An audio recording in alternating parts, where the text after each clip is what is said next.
Oh, hello. Tonight I'm going to be talking to Dronetek and Dylan Burns about Ray Epps. Can somebody just co-sign my obituary for me?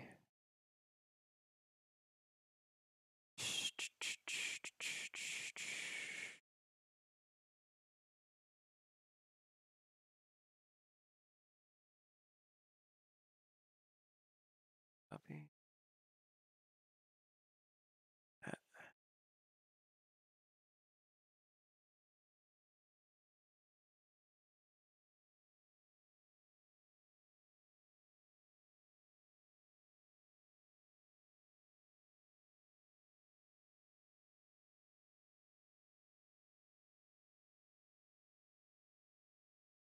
I think Dylan Burns is actually streaming right now. I wonder what he's saying.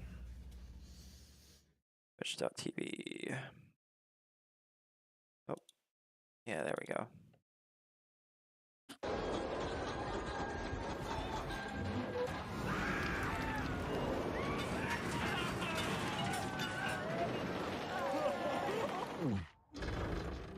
Break the loop at breathofstressair.com.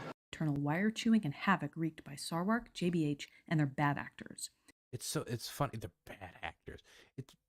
They're the bad actors, even though the Mises Caucus has brought the Libertarian Party down when it comes to basically every metric outside of how many likes you're getting on Twitter. So why is it testing? There we go. They were so Do you hear me? bad, and they were rats, and they were disgusting, they're horrible, There and we they go. have no clue what Nice. they're doing. Hey and they man, wrecked thanks the for party. coming. Why was Yeah, it no good problem. when the rats were running the show? How are things going, man? Doing better. I'm pretty They had good. higher membership. They had more participation, and they had Wait, less one people second. jumping ship.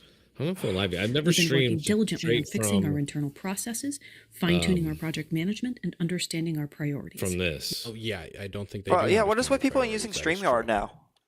I've Yes, used it before, but fundraising I is always dipped while we like fix things, but our I would Fundraising, stream, but I would like membership. record it and Cash stream. But I'm position just remains streaming strong. straight from it this No, time. the party was Just trying not it better out off this under way. their leadership. It's actually In a pretty world easy. where It just She looks said it better wasn't. than She doesn't give an explanation. She just says it wasn't better off doing it under the through leadership. Discord and stuff. Even I don't though, know. I again, just thought I'd do it. They different had more this time. membership. Well, Rob Noor's using it They had also. more fundraising capability, Right? Yeah, a lot and of people, use were it. not ashamed to associate with. I've never used it before. The It's Ukraine before I flags, went to on a vaccine Rob Noor cards. panel. What I love about this is that Well, we're not Ukraine live yet. has just become. I am. I'm live on it's bad if you're StreamYard. I'm not associated live with on Ukraine, YouTube the just country yet. that But, has been invaded. yeah, In a man. world full Dylan of Burns is going to be Ukraine flags. with you. In a and you world two, where there people might be some support people to show Ukraine, up on my but a side. I country don't that was know. I illegally can find invaded, taking you even guys though it both wanted to on, rule honestly, on this itself. topic. Are you Rule okay itself. on the Ray Epps topic? And Yeah, that's the fine. I thing am. that started it, And we could talk was an about other stuff, anti-corruption, but anti-government. the reason this oligarchy stream came movement about was in the because Euro- Dylan Burns and I had been arguing before, and he admitted he didn't have enough information, got enough information, and now wants to oppose me. So He's and I probably got thought, more information than I do. really? Okay, well that's fine. I'm sure there's gonna be more people showing up. It's just a laid back thing, It's Yeah. not, how it is around here. Anyway, Anyway, me I'm and glad you showed up. do you know who More Perfect Union is? Do I know who is? The More Perfect Union. I've heard. Yes, I don't know them yet. Oh, okay. I'm surprised y'all haven't talked. Really? Yeah, him and I have been going at it about the Second Amendment. Okay. Well, yeah, I have heard of this person. I have not really watched them. Yeah. I'm using pronouns. I thought about that the other day. People get bent out of shape about the they them pronouns, but like people use that in everyday kind of speech, right? I think I always have when talking about a singular person. Yeah. Sometimes you can use it that way. Yeah. Yeah, that one it's doesn't bother always me been so like much. that. It's just been an issue Right. since trans people started trying to use it for themselves explicitly. Right. Well, I think people get confused about it, and they think they misunderstand. I understand where they're coming from with it. I think people misunderstand it, is what it is. Okay. If you point that out to them, if you point out to them, like, but think about it, you have used they them when referring to singular people before. They're like, oh, you know what I mean? I don't know. It's that one's kind of. I start getting annoyed when it comes to the, like, you know what I mean, like the weird ass ones. the alien ones and The all the xenopronouns. ghost and yeah, all that shit. Yeah. That's the stuff that I think we should all agree is like All a right, social contagion. Dronetek, I'm going to ask you a question. You do not have to answer it. Yeah. Which close person in your life came out as trans?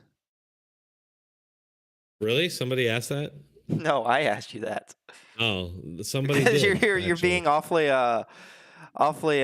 accepting right now, and usually No, that only happens when I've somebody always close been to. accepting. Huh? Dude, I've always been an accepting person. That's never. Okay. That's just who I've always been that way. I'm not, dude. I was bullied both by my stepdad and by kids growing up, and I'm not a person who's into bullying other people. I've never been that way. Okay. And yeah, I don't hate trans people or anything like that. I do argue with some of the stuff going on just on a level of like when in regards to like Orwell and like the government trying to get people to ignore objective reality through various means. And I see a lot of similarities to the way the government and the media use trans people.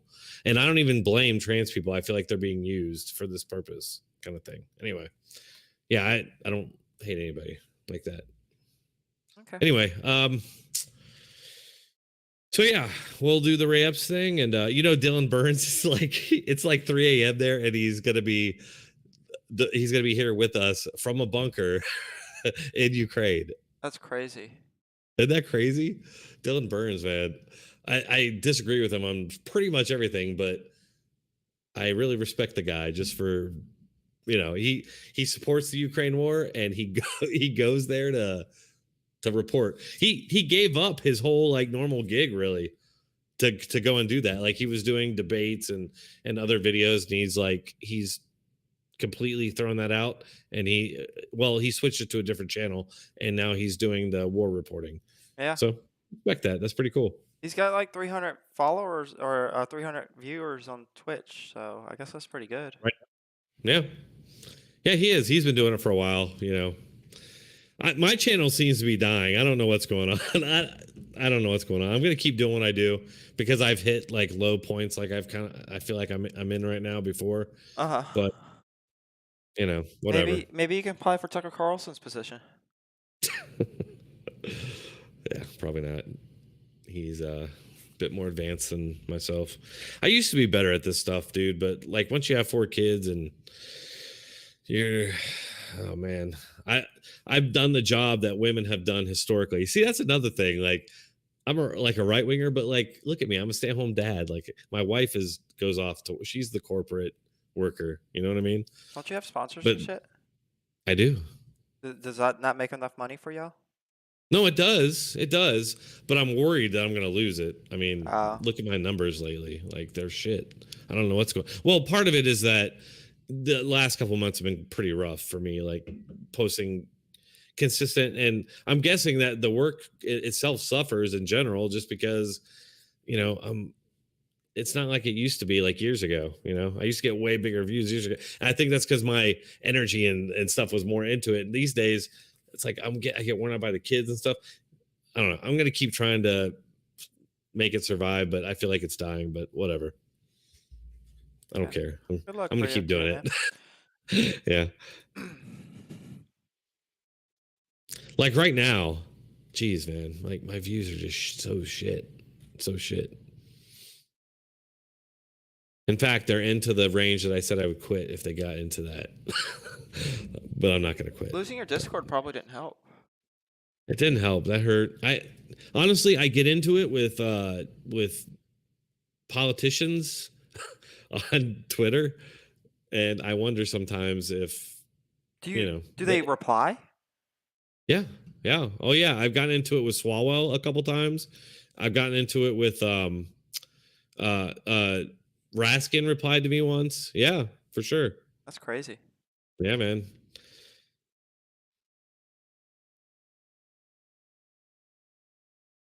And I just wonder if they're not. And I've been deboosted on Facebook, and I've been deboosted. I just wonder. I know that they coordinate, and I don't want to get too conspiratorial. I mean, I know my work itself has suffered, but I do wonder, if they're not doing shit to my channel. I've made several videos against FBI director Chris Wray. Uh-huh.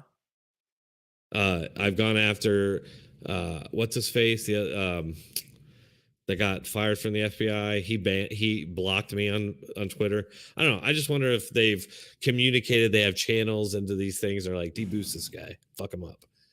It just seems odd. I have 153,000 subscribers, but I can barely pull out 3,000 views. It just seems odd. Like a month ago, I had a video that hit almost 200K, and then like nothing. And that's the way it always is. Like I'll hit one that's like big, and then there's like a huge dip after that. It's weird. Yeah. It's like they're like, there's some sort of program running, and it runs out. Maybe there's like a time limit or something on it. It runs out, and like one of my videos goes out like it normally would. I don't know. Are you streaming right now to people? I am. Well, not to Oh. people. I don't get Oh, okay. I don't get views. Okay. I'm not either. Not yet. I haven't made it live yet. But I am I'm no, to be clear, I am live, but That's cool. There's nobody. That's cool. There's nobody here. That's fine. Whatever. Yeah, I just thought we could talk and warm up here. I can I've been mute hanging this out if you want me back to. with the bonfire drinking beer, so Oh, if you want me to mute this, I can. Hold on. no, not at all, man. You're good. No, you're good. You're good. You're good. You're good. I'm not at all. You're good. Yeah. But yeah. What would you do if you didn't have your channel? I don't know, man. I've been thinking about that a lot. It's funny. There's all these articles suddenly too out there about life after influencing and after stuff like that out there. There's lots of articles that makes me wonder. Especially knowing what's gone on with Twitter, and which I've always suspected is going on. If these people are pulling the levers in any way, I have a feeling they're gonna do that. I'm just a small fry, but. See, what makes me doubt any of what I'm saying is that like there's people like Liberal Hive Mind and other channels that are, they're still above me, but not much. And they do similar videos, but they're doing fine. So it must be something I'm doing wrong. I don't know what it is though. Yeah. I know it's probably related to the fact that I can't upload as often, and I just have 4 kids. They scramble your brains. How old are they? 2 months old now, almost 2 months, 3 years old, 4 years old, and 8 years old. Oh, good gracious. And this summer I'm gonna have them all by myself. Damn. Yeah, and I'm still gonna have to try and do this. It's just like, dude, I've been so into politics and shit for forever. Like, but I never had a life up until like when I met my wife and married her, and I was just like a computer nerd, political nerd up until that point, and that's carried me up till now. But I feel like it's like fading away. You know what I mean? I don't know. It sucks, but I'm just gonna keep at it. I thought this would be a fun thing. The fact that I had both of you guys. I am a little burnt out, yeah, for sure. Like just burnt out in politics. I know I get burnt out in politics once in a while, and I haven't been doing this shit as often and as hard as you have been. Yeah, I have felt burnt out before though. I remember feeling when I was in the Air Force and watching Fox and Bush was president, and I'd watch CNN and Emmets. I'd watch all these things, the debate on internet forums at the time, like Something Awful debate and discussion and Live Leak debate and discussion and a couple other things before there was Reddit really. And I remember feeling exhausted back then, but you just got to keep going. Yeah. Okay. Hold on. Let me see what Dylan's doing. Okay, he got the link. Never mind. We're good. It's still 15 quarter till. Yeah, we're good. Who are you rooting for in the Republican primary? I don't know. I kind of wish Trump would go away. I like Trump, don't get me wrong, but it's like Biden. It's like you're old. Mm-hmm. You've had your chance. Let's move on. I like DeSantis. I hate that he's going after DeSantis the way he is. It kind of confirms my thoughts about Trump. It's like he doesn't give a shit about the overall, goal about, if we really believe in fighting what we see is like this Marxist far left kind of uprising in this country, then why would you go after one of the best people that's out there fighting against it? Like, why would you do that? Yeah. You'd find a way to work with him. You'd be diplomatic. You'd do something. That's what I would do.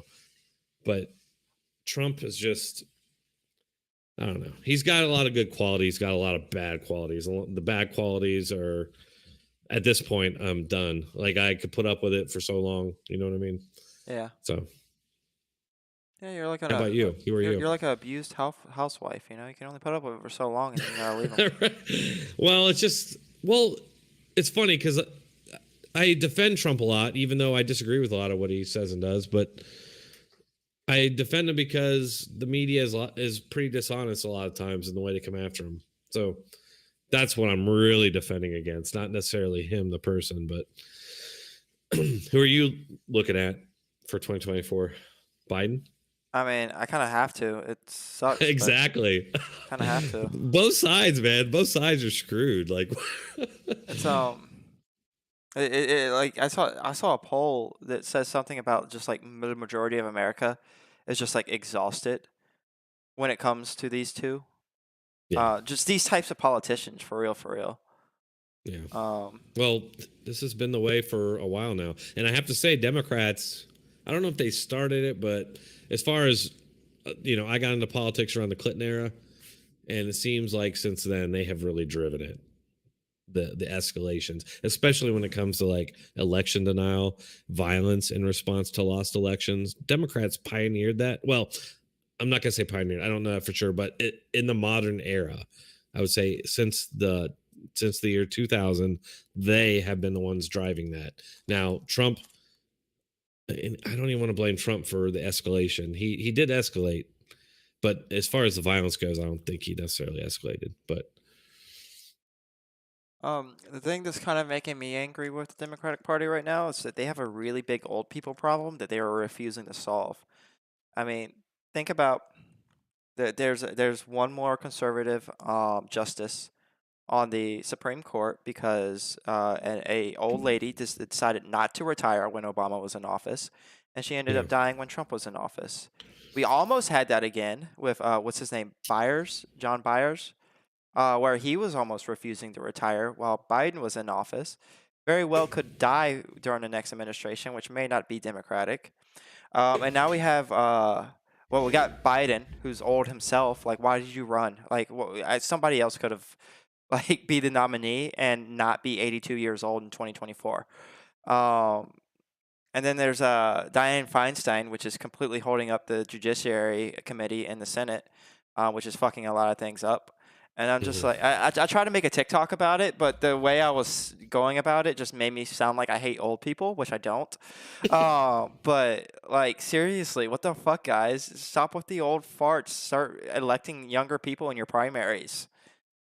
I do think we need to get away from the, not always though. I mean, look, the fact of the matter is, in cultures and societies going back from the beginning, the elders have always been the kind of guides, So I think there is something to keeping them around for sure. I mean, I go back and forth on that. I get the term limits thing, but I feel like there needs to be some sort of a place for the elders. You don't think? I think that I consider somebody who's 60 elder, and not necessarily like Yeah, like but 80 even is older 80 people is like than a that little bit have. too much. Think of that perspective, though. Think about that perspective at 80 years old. Think of all they've seen and know. Yeah, but about what is human. one of the number one attacks on Biden? I know, dude. Is that he's senile. And to be honest, when you I know. listen to him talk, you can't really argue with it. Well, not just talk, but I mean, like today, there was another instance where he just like wandered off, and they had to point him and grab him and push him into the right direction. Did you see that? Like, he's running again. Like, it's crazy. Yeah, I know it is. Here's the thing about, see, it's so crazy when we talk, left and right talk online like this, we can probably agree on most. It's so crazy. Our media is so fucked.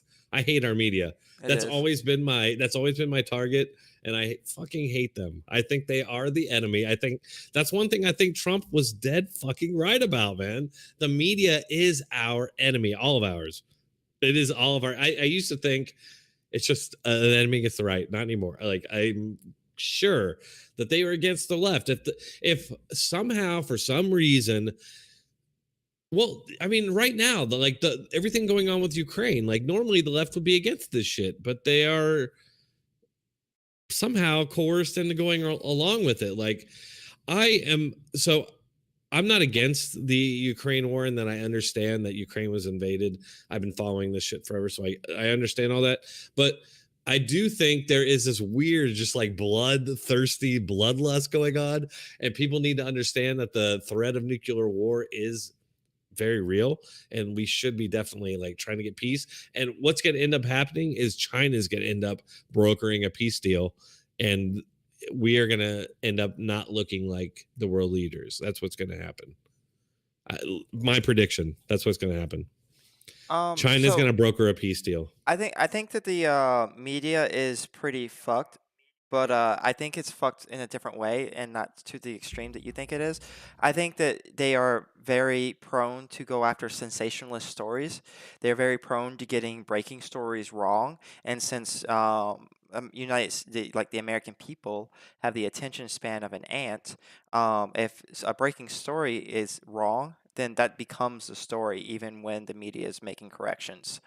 And there is bias, but I think that you can find media with biases on both ends, so I don't see that as big of a problem. Uh, but yeah, I think that the chasing of sensationalism is a very big problem in the media that causes a lot of issues.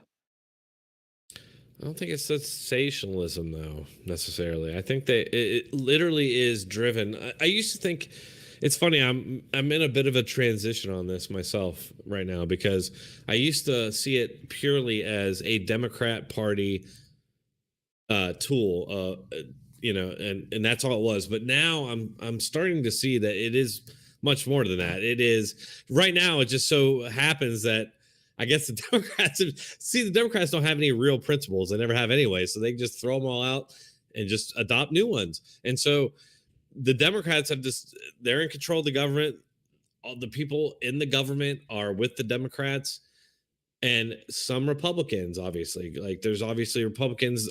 There's some sort of like uniparty thing going on right now, which is what I've been predicting forever anyway. I mean, it's just like straight out of Orwell, just like everything else going on right now. But yeah, I think that the media is definitely an apparatus of the government, like not unlike what's going on in Russia or China or North Korea. It's the same thing, literally. And I would say same thing going on in Europe too. I mean, the BBC and this stuff.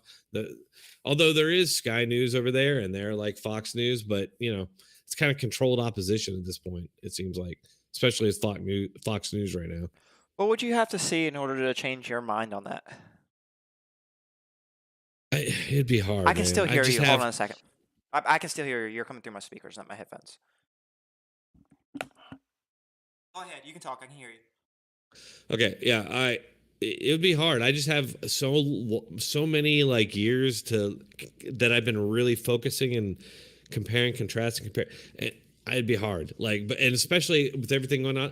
The topic we're going to talk about tonight, Ray Epps, is like the ultimate like example. I'm almost like 97% sure, and if I'm wrong, I have another explanation for it anyway. So, what's your other explanation for Ray Epps? Yeah. So Ray Epps wasn't working for the government in any capacity, but he was the only person caught on film inciting a riot, right? Inciting a riot, specifically telling people to go to the Capitol.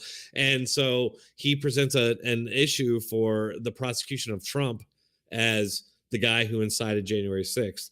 And I made a point in my video about it that the lawyer during the 60 Minutes, the January 6th lawyer during the 60 Minutes interview made a point about he said it's all conspiracy theory, and that the Republicans and everybody that's saying this are just ignoring Trump's words, and they're trying to deflect from Trump's words. But the truth is that the January 6th committee never at any point during the entire thing ever played Trump's words saying that march peacefully and make your voices heard. They never played that. So in truth, the January 6th committee is hiding Trump's words. And so you have to question why they're coming to this guy's defense. And I think that it's so they can prosecute Trump. So this guy doesn't get in the way of that. I think that he's either a government agent or it's that. There's something fucked up here. You have to admit, like there's something going on. Why would, if they wanted to prosecute Trump, why couldn't they just prosecute both? Well, because this guy is on video literally saying we have to go into the Capitol. Trump was very, I mean, he said we have to fight. He said march peacefully and make your voices heard, which is what the vast majority, there was like 120,000 people there. That's like most of them did that. There was right around 300 people that actually got violent and were charged with violence. The other like around 1,000 were trespassing. So like it's pretty sure that Ray Epps is the guy that incited around the 300 people. And if that becomes the story, it's not Trump. They need Trump for the propaganda. Anyway, I have to go pee real quick. We're about to start. Yeah, think about that. I'll be right back.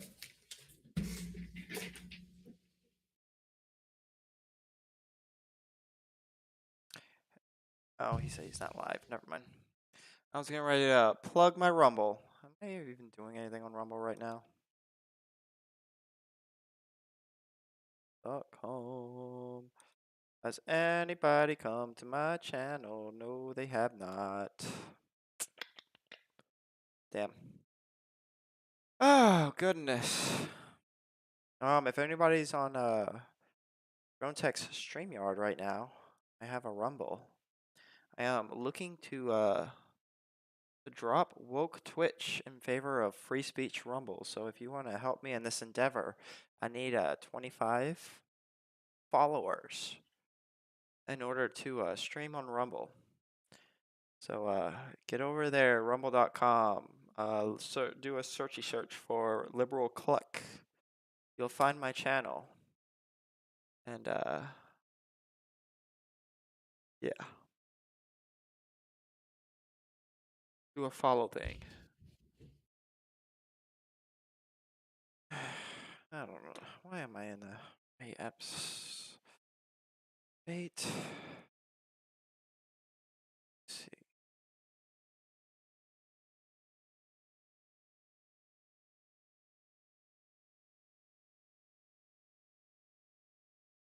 Does Dronetek even know that that video that he's talking about happened on the 5th?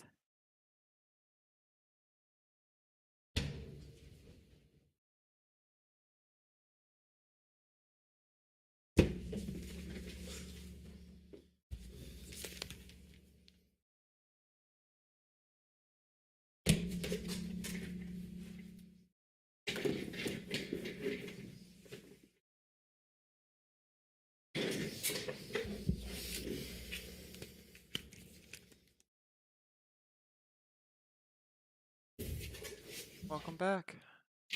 Hey. What's up, man? Yo, Dylan Burns. Yo, I am very tired. It's like 3 a.m. I know. So I will not be loud. I cannot yell. Definitely because also there's these Ukrainian deminers in this apartment. So I'm not going to wake them up. Okay. Okay. Cool. Thanks, man. I appreciate you being here. I can yell for you. All right. We're going to go live here in just a minute. I'm going to take you guys both out actually for a minute and then I'll bring it back in. Okay.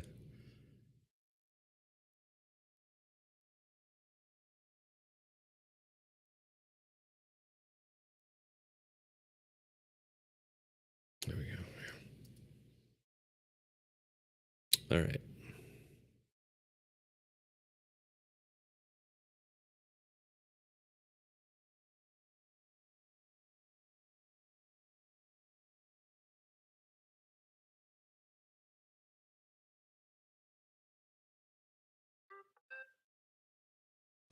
Yes, here we are. We are live. Welcome, everybody. It is Thursday night, Fake Friday, as I call it. For years, I played a game called Battlefield 2, and every Thursday night we had battle days, and I always considered Thursday night like the real Friday night. That's the night I always got beer and got drunk and played video games. So Thursday night, Discord chats, although it's not Discord chats. We're not doing anything on Discord tonight, but I am going to debate Dylan Burns and Liberal Cluck on Ray Epps and maybe other topics. So, and as I mentioned in my short earlier, if you saw it, Dylan Burns is joining us from Ukraine, literally 3 a.m. From Ukraine, from a war zone, to debate little old Dronetek here. So I appreciate him being here, and I hope all of you enjoy this tonight. We also, I mentioned we have Liberal Cluck as well. And in just a minute, we're going to get going here. I'm just kind of looking over things, and I am going to bring them in right this moment. 1 second. Bam. Bam. Hey, guys. How you doing? Hey, Doing alright. fantastic. Very tired, but happy to be here. Yeah, we really appreciate you being here, Dylan. I know it's 3 a.m. over there, and you've been hard at work in a war zone. So we appreciate it. No problem, man. And so I brought these guys on tonight just because, for one, I was bored, and for another, because this Ray Epps topic's really got me animated. I watched the 60 Minutes episode just a few days ago. Like many of you, I put out a video of it 2 days ago, and I just felt like the whole thing was such blatant, just I hate to say things like gaslighting, propaganda, all these kind of words, but that's what it was. It was just, you must be stupid to buy what they're saying. And if I'm wrong in all this, I do actually have another explanation, which we will discuss if it comes to that. But for now, I want to talk about the possibility that Ray Epps was some sort of government agent, not necessarily an FBI agent, but somehow working for the government to incite a riot on January 6th for the purposes of propaganda, take advantage of a large protest they already knew was going to take place, and took advantage of that for the purposes of propaganda. And I'm going to talk about that tonight with Dylan Burns and Liberal Cluck. We'll go ahead and start with Dylan Burns. Do you just want to kind of introduce yourself? Sure. My name is Dylan Burns. I'm an amateur war reporter, field reporter, really, reporting on the ground in Ukraine. I also do political commentary. You can find my journalistic content on Dylan Burns TV. You can find my live stream content. I upload twice daily on Dylan Burns Live. My channel was recently unbanned after it was banned for illegal activity by YouTube for whatever reason. I don't know why. But when it comes to whether Ray Epps is I am not going to say that I 100% know that Ray Epps is not a federal agent, because I don't know. And it's not like the feds will tell you, hello, this is a federal agent. He's a nice guy because he's a federal agent. And so cool. They don't tell you. But if he is a federal agent, he's not that good. And I feel like there's a lot of other explanations. When we talk about the things that Ray Epps did, like when he said online that he orchestrated it, and the type of rhetoric he engaged with in the day before when he's saying we should go into the Capitol tomorrow, I think a lot of this can be explained by the fact that most of the people who went to the rally, the January 6th rally, I would not call extremely politically intelligent or just intelligent altogether. They were there because they had been duped onto the idea that Donald Trump had the election stolen from him. Not all of them. Some of them maybe could have a more nuanced view. But when it came to Ray Epps, that's what he believed. He believed that the election was stolen. No substantial evidence for it. And so it's not hard for me to believe that somebody who could be duped into something like that, and I don't find extremely politically intelligent, could say a bunch of stupid things leading up to what it became an um, extremely politically divisive night in American history. As far as I know, he never entered the United States Capitol. He never engaged in violence on the day of. I think the most you could possibly get him on, if you wanted to charge him on anything, would maybe be incitement on the day before. And then the day of, he said we need to go to the Capitol, which In the is kind of, Capitol. I don't know if he said we need to go in the Capitol. He said that the day before on, I think, January 5th, that we need to go in the Capitol. But You on may be January right. 6th, he said we have to go to the Capitol, which if we're going to get him on incitement for saying it the day before, I guess you could try to, but I don't think you're going to get much on him, and I don't know how a judge is going to view that. And that's what ultimately the FBI decided. They had him on his poster out there. They took it down after they had a sit down conversation with the man. So I think odds are he's not a federal agent. I don't think it's impossible. He's also a really bad one where he's texting people, I orchestrated that. And as somebody who has known feds and grew up in the DC area and actually knows the people who do this type of work, that's not how you do it. All right. Thanks, Dylan. What do you think, Clark? Hi, I'm Liberal Cluck. I am the old common enemy of the Dronetek server. Nemesis True. of Ramon. I don't know if any of y'all know him. Is he around? I don't know if he's around still. He's not around. I kicked him out of my server. I couldn't stand him. But as for Ray Epps, I just none of the evidence that's been presented to me to insinuate that he is a Fed is convincing. But maybe Dronetek has something here that I haven't seen yet, and I'm going to be screaming on top of the rooftops that Ray Epps is a Fed by the end of this. So I think we talked a little bit about this before. So here's my main thing. So we have this guy who is on video during this 60 Minutes interview. They made a lot of weird points. I thought they were weird points that they made, and I thought they actually made more of a case for our side. But he's out there. He stands out very much because he's a big, tall dude. He's in full camo, which there weren't a lot of people that I don't know if there was anybody else there in full camo like he was. I don't think there was. There was a lot of people LARPing as a lot of things. I was there, so like I saw it. There was a lot of people. Like he was there in like desert camo. I think I saw a few people in camo, but there wasn't a lot of people in camo. All right, so like he's big, like 6'4" dude, desert camo, which stands out, red hat, which is interesting to me. So if there are other agents there, they can easily spot him. He's out there the night before telling people to go to the Capitol, and we got to go into the Capitol the next day. That's a good point. I haven't actually paid that close of attention, I guess, to know if he told people to go in the Capitol on the day. But you're right. He definitely, there's that video of him telling, we got to go to the Capitol. He's directing people there. And then there's the video of him talking into the guy's ear, and then the bum rush starts. So he is at the forefront.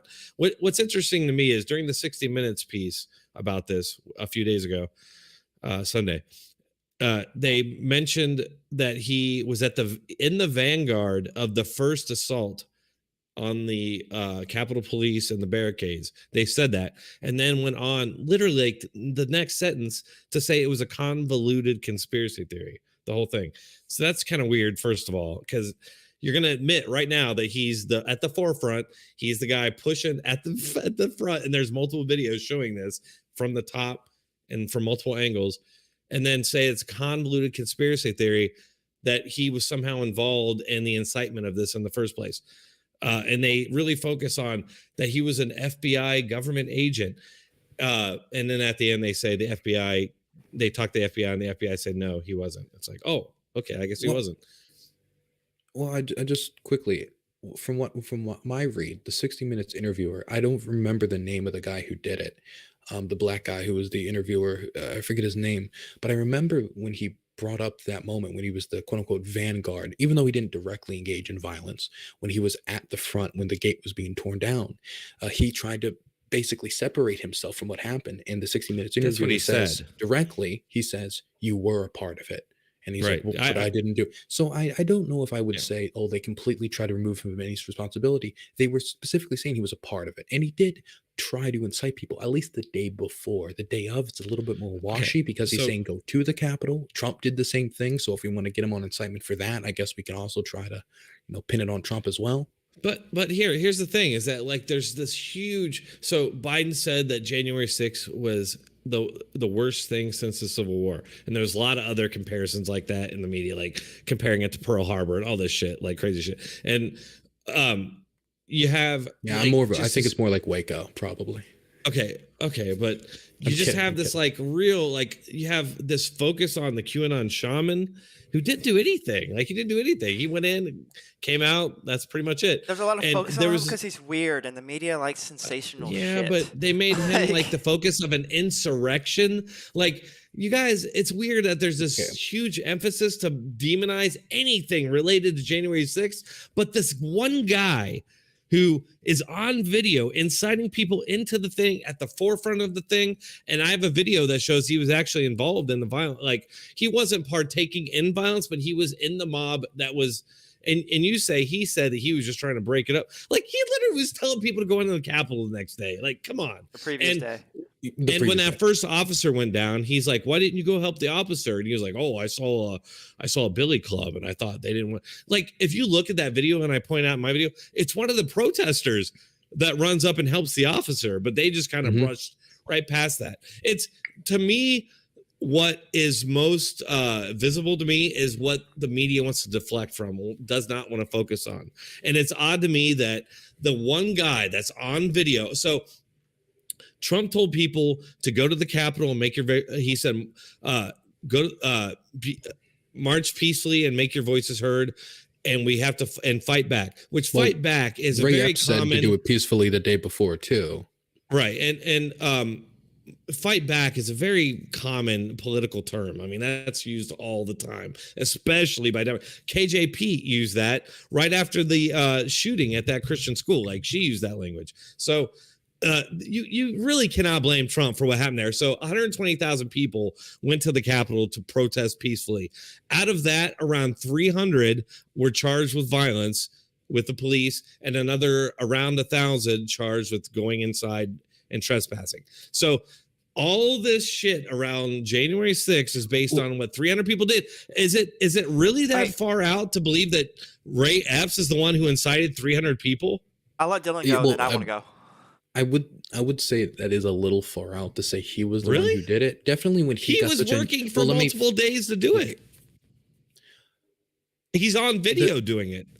Okay, so the day before, when he tells people to go to the Capitol, everyone start yelling at him, "Fed, Fed, Fed." He gets an extremely negative reaction. He then reverses course and says, "Peacefully, peacefully, peacefully." He got a negative reaction. To say that he was like the primary motivator, he was the one instigating it all, I just don't think he's that powerful, that intelligent, or that good to coordinate all of this. And I think you can tell from the way he behaved and the way he's behaved afterwards that he's not a particularly intelligent guy. I don't think he even could have orchestrated it if he wanted to.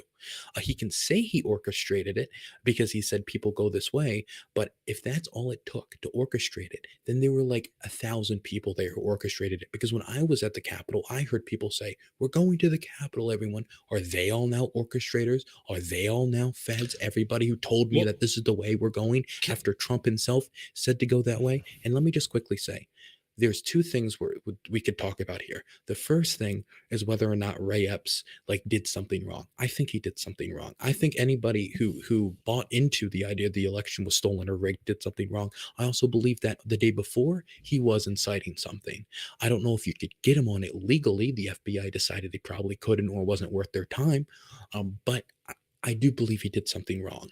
And I also believe his excuse of, "Oh, I didn't help them up for this reason," I think he's trying to cover his ass because it looks bad for him to be somebody who's supposedly pro-cop, supports the police, to just kind of be standing there as everybody's bashing in these cops when he, the day before, was saying, "Go to the Capitol. We need to go into the Capitol." So that's one thing, whether or not he's a good guy or he's done something good. That's different from whether he's a Fed, which I don't think there is any substantial evidence for outside of largely hearsay.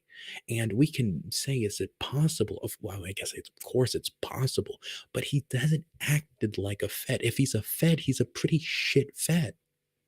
Can I ask you this? Like that video, that portion of video you're talking about, when that's Baked Alaska, by the way, he was the one, well, he's the one in video talking to him. But when he says that, when he says, "We need to go into the Capitol," Baked Alaska or somebody around him is like, "What?"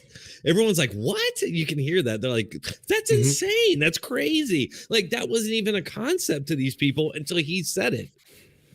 I don't think that's on video. I don't know if I don't think he was the first person to probably think about going But you know into what the I'm talking Capitol. about, right? They But do say I that, right? well, They're like yes. surprised that he says that. I think that Well, yeah, And the I think most everybody. that's So what inspires them to call him a Fed. everybody was surprised the day of when people ended up storming the Capitol. Nobody No, expected it. I didn't expect it. you I said don't they're think. surprised, but on this video, he called for it, and these people were like, "What the fuck?" Yeah, he So called for it, but that doesn't mean he incited them all to do it. What do you think is there more was only likely? 300 That people who actually took part. Just so you know, well, no, that's no. right, right, So you mean you're you mean 300 so people you're who were on your first. charged, right? right. Yeah, But that 300 doesn't mean people. there's only 300 people who took part. That just means those are the people they caught and they charged. I mean, Well, there's a there's lot. tons of If you know, video. I mean, I mean, we've seen tons of like riots in the past where people have got arrested, but a lot of people get away, right? We don't really know the real number, but we do know that it probably wasn't the majority of people who were there, but there were people there who participated. And I just find it hard to believe that those 300 people were all incited by Ray Epps, or all the people who went inside were all incited by Ray Epps. so how Definitely, did since Ray Epps Ray Epps avoid himself charges? never engaged in violence and never went into the He Capitol. If incited so, he never went into the Capitol. He incited the day before. So my question to you is, and the day what's of. what did he?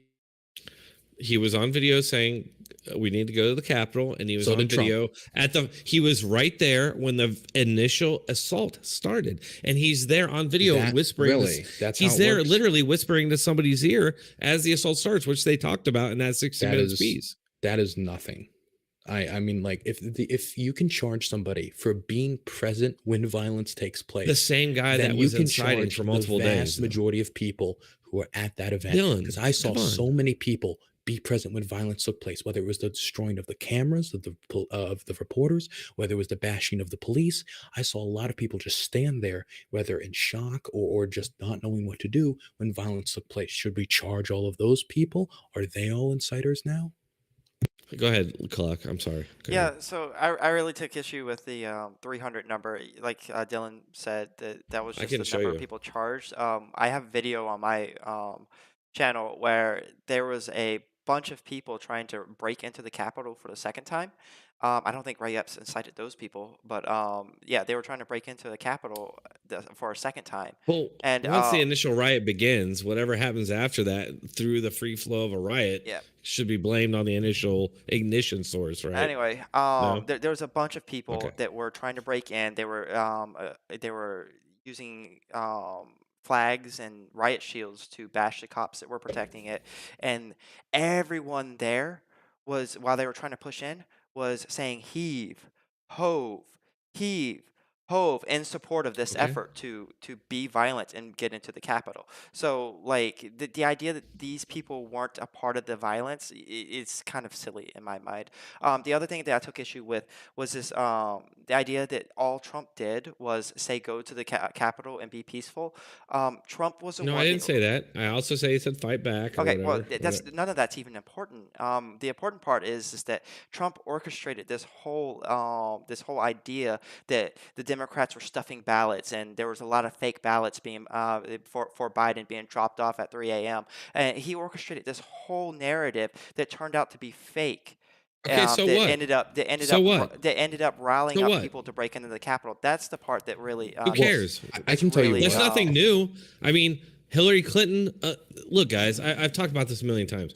Democrats have denied every single election they've lost since the year 2000. They denied the 2000 election. There was violence at Bush's inauguration. They literally attacked his motorcade. He had to speed out of the fucking inauguration parade. All right. That had never happened. It happened because Democrats lost the election. They thought it was stolen.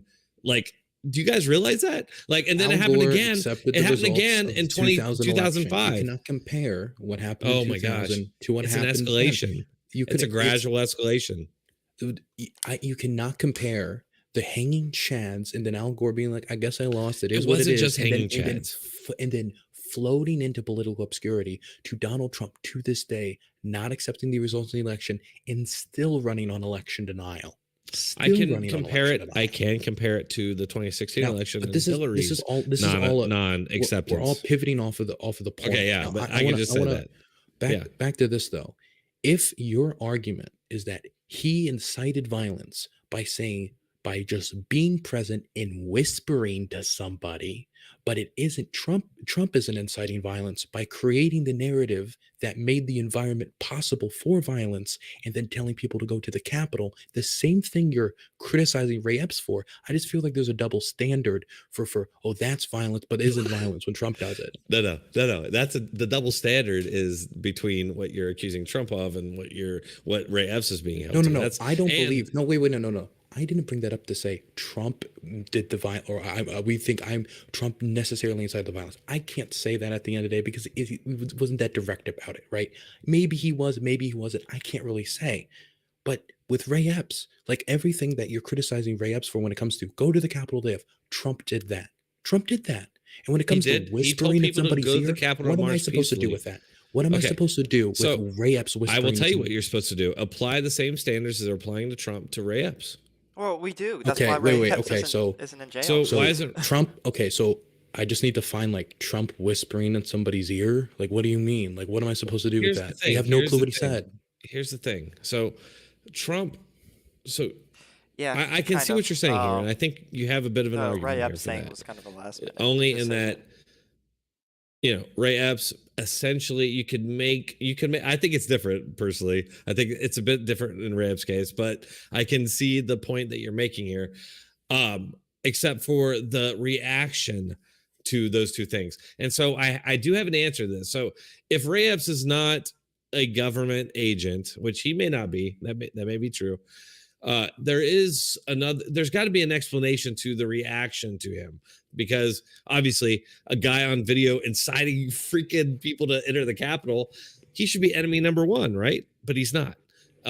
So the answer to that to me is that they think if Ray Epps gets blamed for inciting the riot, then they can't blame Trump, or because he's closer, he's at the epicenter. You cannot. It deflects from Trump, and so I think the only other explanation to all of this would be that they see Ray Epps as a barricade to them blaming Trump. What do you think about that? I don't. Oh wait, number one, I would probably need like some evidence of it, like some document or like some statement that would be like something. Well, I just mean, we're talking about things that- you're never going to get yeah, that on. Well, I mean, like anything really outside of, because this is like a narrative, but outside of it, there's nothing else What? to this. Outside of it, just being there's nothing to this outside of it being a narrative. There's no statement from a government official that would suggest this. There's no anything. But from there is anyone a that would pattern suggest of this. It's behavior from both the a media and pattern of Democrats behavior- that we can a pattern compare of behavior to. is not an make What? the allegation that We there can- is a conspiracy to let Ray Epps get away with a crime in What? order to pin it on How do you Trump by the explain federal how he's government. getting away with it? All The we ever hear. explanation- Let you want me the present this, explanation or Dylan. not? Okay. Let me explain this. Let me throw this out there. All we ever hear from the left is that the First Amendment has limits, and they always talk about the limit being shining fire in a crowded theater, right, Dylan? Is this not that? Mhm. Is this not So that? the day before, this is what happened, and this is what we're gonna charge Ray Epps for, because everything else, like whispering in someone's ear, you've been sentenced to the chair It's not for just whispering that. in He's someone's ear. on video The for main, days. the only thing, the strongest argument you have is the thing he said the day before when he said we need to go into the Capitol, because that is him saying you do a crime, right? And the he's at stuff the that people front. got He's charged at the for. forefront Being at at- the being at at the the initial assault. Standing He's at the somewhere where a forefront at the crime initial happens assault. does not Is he make you not? guilty of a crime. Dylan, That- will you say that? Will you admit that? Him being at the least? forefront does He not was, make him a right? criminal. That's not a crime. Bullshit. I was at the forefront How's of he not violence enemy on number multiple one places. in the media? Why should I be arrested? Why is the Should I be shaman arrested, enemy number Drone? one? Drone, can you answer my question? Should I be arrested because I was present when the press were assaulted? I saw it. No, I was right there. obviously not. Why not? Because it's the same thing. He was there and I was there. You didn't do Well, it's 'cause anything. you're a You Fed, didn't Dylan. incite He didn't do anybody. anything either. He didn't hurt didn't. anybody. He He didn't go incited. inside. He incited the day He before. incited. And then he immediately walked it back. This would be the equivalent of, okay, let's say What? the thing is, Oh, there's a riot. I walk it back. to be clear, he walked it back the day before the riot happened. The day before. No, he didn't. He says You want that me to now. okay, I can't yell over you. I'm sorry. I know you can't. I So- know you can't. The day before, he says, we need to go into the Capitol. He's advocating for a crime. Then the crowd's like, what the fuck's wrong with you? And he's like, peacefully, peacefully. And he's walking, he immediately walks it back. That is the only thing you could charge him with. And you know what he's going to say in court? I immediately walked it back. And then your argument to a judge is going to be that hit that 2 seconds between him saying, going to the Capitol and then peacefully, him walking it back. That needs to get him guilty and in prison for something. It's just Look. you're not gonna do it, and that's why Also, the is there evidence. even I'm not look. Go is ahead, there even Claude, such go ahead. thing as like an attempted to incite a riot? Like if you try to incite a riot and nobody follows you, like can you actually get charged for that? Like, cause nobody I followed him that don't day. know. I That's a have good no question. clue. Like, But I would think so here's there my might not thing. be I even be would a law to think get him on. that in the so-called premier event in modern history to occur, that the guy who is on video inciting that riot might be a But he central wasn't on figure in video the inciting a public riot. He was enemy. on the Wait, video to be the day clear, before. you're making it sound like that they didn't at all care about him. They put out a wanted poster for him, and they looked for him. That's He how was they never found out. arrested or charged. Sat down with FBI agents. They had a conversation. What were they going to arrest him on? We arrest you on saying go into the Capitol the day before walking it back. You're going to get Do you the know what chair. plausible deniability is? Yes, I'm familiar with plausible deniability. Yeah. It's all up in this shit because everything, it's all like, it's so perfect. It's like, Almost like it didn't happen. no, I mean, like we know the Capitol officers like let people in, and we know that happened. We know the FBI before any of this even happened, like with the whole Russia game. When you everything say FBI let was them involved in, this was after they broke through multiple police lines and they were entering through other parts of the building. All right, the Right? Like police just lines that because got you just broke make it through. sound. Dylan, the police lines that you just referenced that got broke through. Who led that?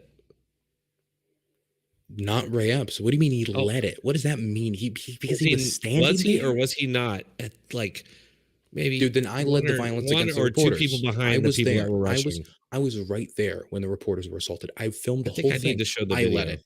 I attacked Hold the on. reporter. It was Let me me. find I the video. orchestrated all of it. I hate the press. I'm a You were terrorist. not on video orchestrating it. What do you mean? Do you have He video said, of him and that's another thing. Hold on. That's Of the another thing day is that he before, admitted and- he orchestrated it. He told somebody else that he orchestrated it. Yeah. What are He you told going to his do with nephew that? he orchestrated it. Yeah. What are you going to do And then with he that? told during his 60 Minutes interview, he's like, oh, that was a silly word. My wife scolded me for it. Like, I'm just like, my mind Yeah, explodes. I think he wanted the to fact take that we're credit for even something like this is that even he couldn't happening. take credit for. Happens all the time. I think he was a braggadocious moron. You're How is he laughing not at that. enemy That's number one, ridiculous. Why Dylan? you don't have any You guys hard tell evidence me. to support anything you're You guys saying? tell but me, you're how is laughing this at guy us. not enemy number one? I've already told you. Do you want me to tell you again? Yeah, go ahead. Okay. So this is the one thing you could possibly get him on. And you just admitted earlier, you don't even know if you could get him on it because you don't even know if it's a crime or not. He says we need to go into the Capitol, gets a negative reaction, immediately walks it back. That's the closest thing he's done to a crime. The rest He of it, didn't he walk it stands. back. The rest of wait, let me be clear. He said The rest of peacefully, which is what the rest of people who were charged did. Wait, when you say peacefully, they Right? didn't peacefully Thousands of break through the 1,000 police people lines. who They were didn't charged with peacefully trespassing smash were the window. peaceful. No. The people wait, who were no. peacefully They in were the Capitol, charged. they were They charged were- with trespassing. They were Yes, they I'll were- show you. Actually, I'll show they were you. charged with trespassing, but many of them were sentenced not on trespassing. They were sentenced with stopping an official government process, which was the certification of the vote. He told them That to is go what in they and got do on the that. January He told 6th them rally. to go in and do that. And then he walked it back immediately. Bullshit. The idea- Bullshit. Wait. Let's be clear. When you look at all Bullshit. the people, That's bullshit. when you look, when you Sorry, look go at when you look at all the people that committed crimes, they either went into it and they stopped the certification of the vote. They either bashed cops over the head.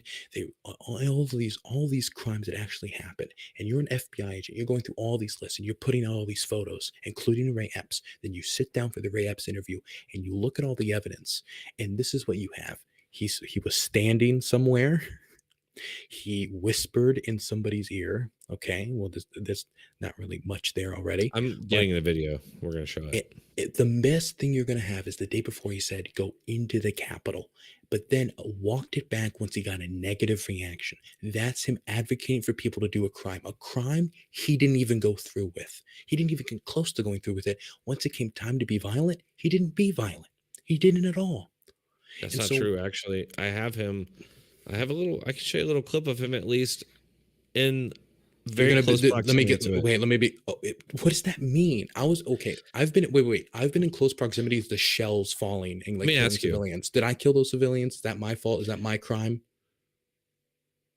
No, that's silly. You're the It's guy silly. who You're freaking near a told them to crime. be You're there. near a crime, so now you're the criminal. Like this is You're silly. the guy who told them to be there.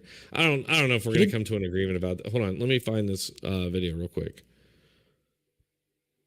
It really bothers me that You already 60 minutes admitted you have the plausible conspiracy deniability. theory By the label. You way, don't think that's weird how the media like throws that label around a it lot? is. If you believe Have he's a you threat, noticed a that pattern about when they throw that label? Have you noticed that at all? definitionally, if you believe that Ray Epps is a federal agent, you're believing in a conspiracy. That is a conspiracy, just definitionally. What about is systemic Wait, racism a can you agree conspiracy? with me that though Hold on. that just definitionally is a If conspiracy? well, I don't know. It's hard for me to gauge it because what do you think about systemic racism? Is that a conspiracy? I mean, like it depends what you mean by systemic racism. Do you mean It, like the racism? claim of systemic racism, is it a conspiracy? Well, but there's multiple things you can mean by systemic racism. If you Here we mean go. that Now there it is gets nuanced suddenly. I'm sorry that you don't like this N word, but when it comes to systemic racism, there's the idea that through the structures that we have built that sometimes have been racist, either through laws that we have passed, that they affect the institutions that we have today, right? And there's maybe another one that this would be an actual conspiracy, is that the government is secretly trying to like be racist and be extra racist, either like kill all the black people or just be like super duper racist to hurt them. A conspiracy theory, yes, because you're alleging a conspiracy. A conspiracy is some secret plot or something along those lines. But if you're making an institutional critique about institutions having problems because of the laws and its history as institutions, that's not a conspiracy theory. It isn't a conspiracy to talk about redlining. It isn't a conspiracy to talk about, for example, the problem that comes with selling black people homes and how certain like sellers of like homes will like, avoid selling them to black people at certain statistical rates. It isn't a conspiracy to talk about the problem when it comes to having black names on applications. Those aren't conspiracies. Those are just facts. Okay. What if you does it change if you start blaming Jewish people instead of white people? I'm just wondering. What I didn't even blame white people. So those things like when it comes to systemic racism. No, I'm saying that's what I'm saying. Like, so usually white people get blamed, and I'm just wondering if the definition changes if you change the group that you're blaming for all these things. I'm confused at your question. Could you ask it Are again? you really? Okay, Yes, I so am. let's just take everything that you just said and you establish as not a conspiracy. If I say instead of blaming white people for that, which is traditionally blamed for those things, okay. Can I give a comparison? then? if In I Israel- change the blame for that to a different group, does it change? Is it a conspiracy theory anymore? In Israel, there have been things that have been built into the systems that benefit Jews sometimes over other people. For example, I'm talking about America, system. though. But you just wanted an example. I'm giving you an example of something that could be systemically discriminatory. The fact that any Jew can move to Israel if they want to, that's discriminatory. Why can't I do that as a non-Jewish person? Now, you can make an argument that that's a good thing because it's the land of the Jewish people, but like why does the comparison have to be in America? I'm giving you an example. Hey, I'm going to show a video here real quick. Not to deflect here, but this is what I was talking about. I'm just going to play it from the video here, okay?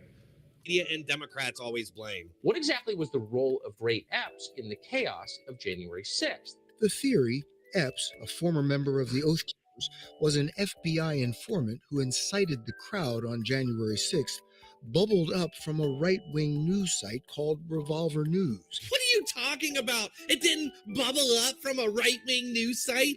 We have multiple videos of Ray Epps inciting crowds to Is enter it cringe watching There we yourself go. on video? I hate I'm sorry. it. I don't want to. Multiple I couldn't find the times. exact spot. Here we go. Investigation from It's right here, Revolver. I think.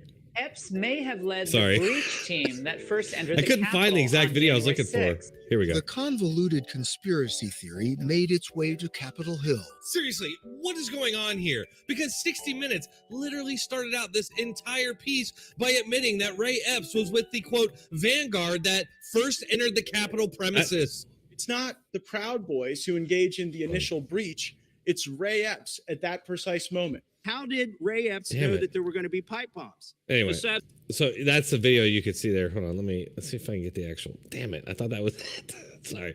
So you guys saw that? Like he is literally like right there. Yes, I'm familiar with the fact that he was right there. Okay, We've all so seen the 60 minutes. What are we arguing at this point? Like, I want to know why he wasn't charged, why he's not enemy number one in the media. Answered this multiple times. No, it's bullshit. Your answers are bullshit.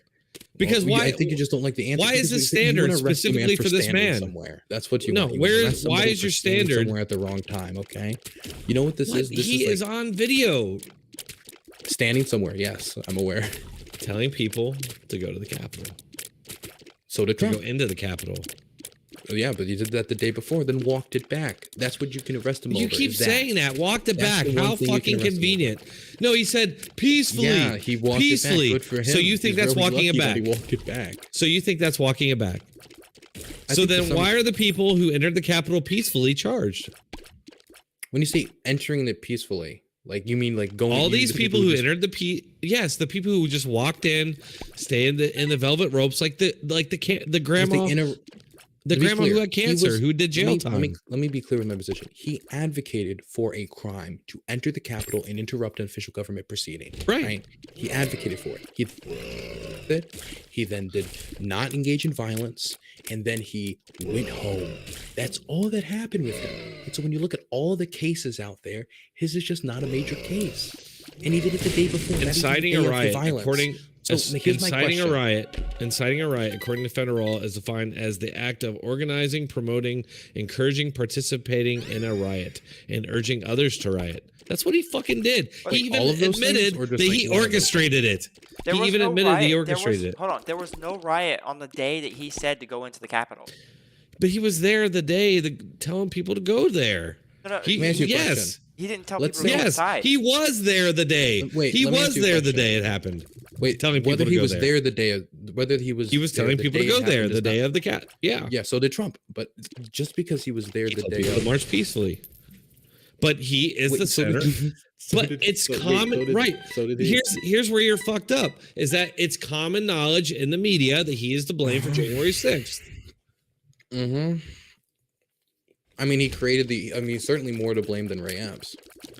He's more to blame than the guy on the ground telling people, going to crowds, telling them to go into the Capitol. Not even a question. I think that Ray Epps interacted with at least 300 people.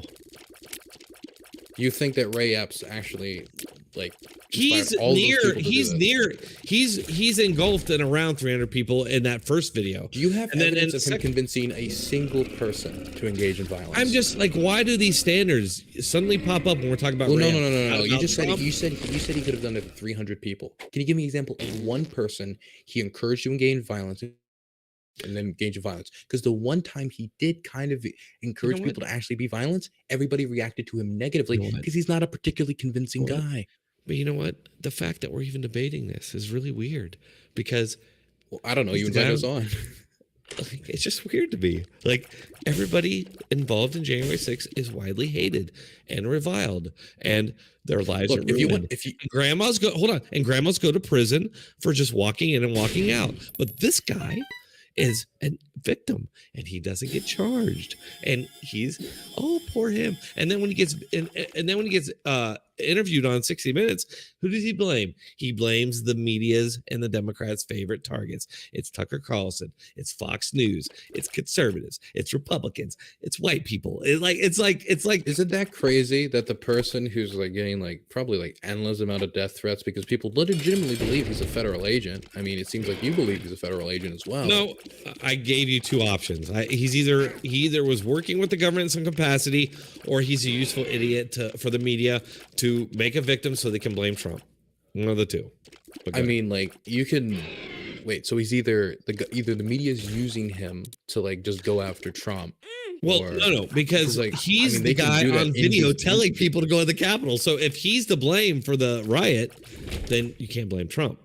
Which here, tell me about this. Dude, I'm sorry, Dylan. Tell me about this. That this random person nobody knows is the reason that the riot happened is so silly. I don't even think that's your real position. Did you watch the 60 Minutes interview?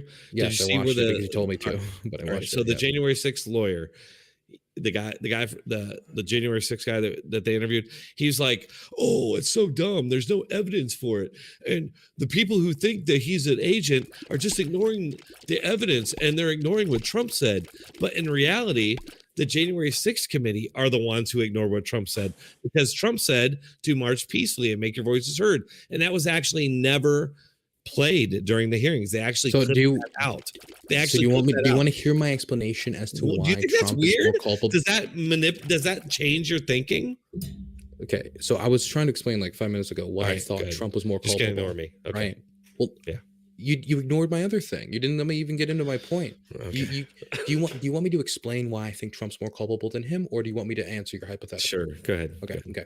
So I believe that Trump created an environment where violence was almost inevitable. If you genuinely believe that your democracy is being stolen by an elite cabal, by some people who are rigging it, by the evil Democrats, and that the truly democratically elected leader had it stolen from them, and he's telling you to go to the Capitol and to pressure Mike Pence into overturning the results of the election, even though Mike Pence doesn't really even have the authority to do so.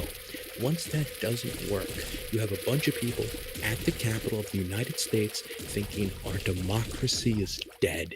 It was just stolen. Baseless, but our democracy is dead and it was just stolen. Now, if I genuinely believed that our democracy was dead and it was just stolen, storming the Capitol is the least you could do. Armed resistance with guns and bombs and grenades, that would be morally acceptable in my view if your democracy was actually dead. I mean, do you hear the the rhetoric tree from of liberty needs Democrats to and be stuff recently? Like, what do you think the same about them and media talking about the trans stuff? I mean, it's apocalyptic. What The is stuff this? We're hearing trans genocide and all this shit. is this just like a whataboutism, or what are we? No, can I'm you- just asking. Do you feel the same way about that? if somebody is saying that like trans people are being genocided and we need to go do something to stop it, then obviously I think that that's like hyperbolic rhetoric and you shouldn't be engaged in that. That's good.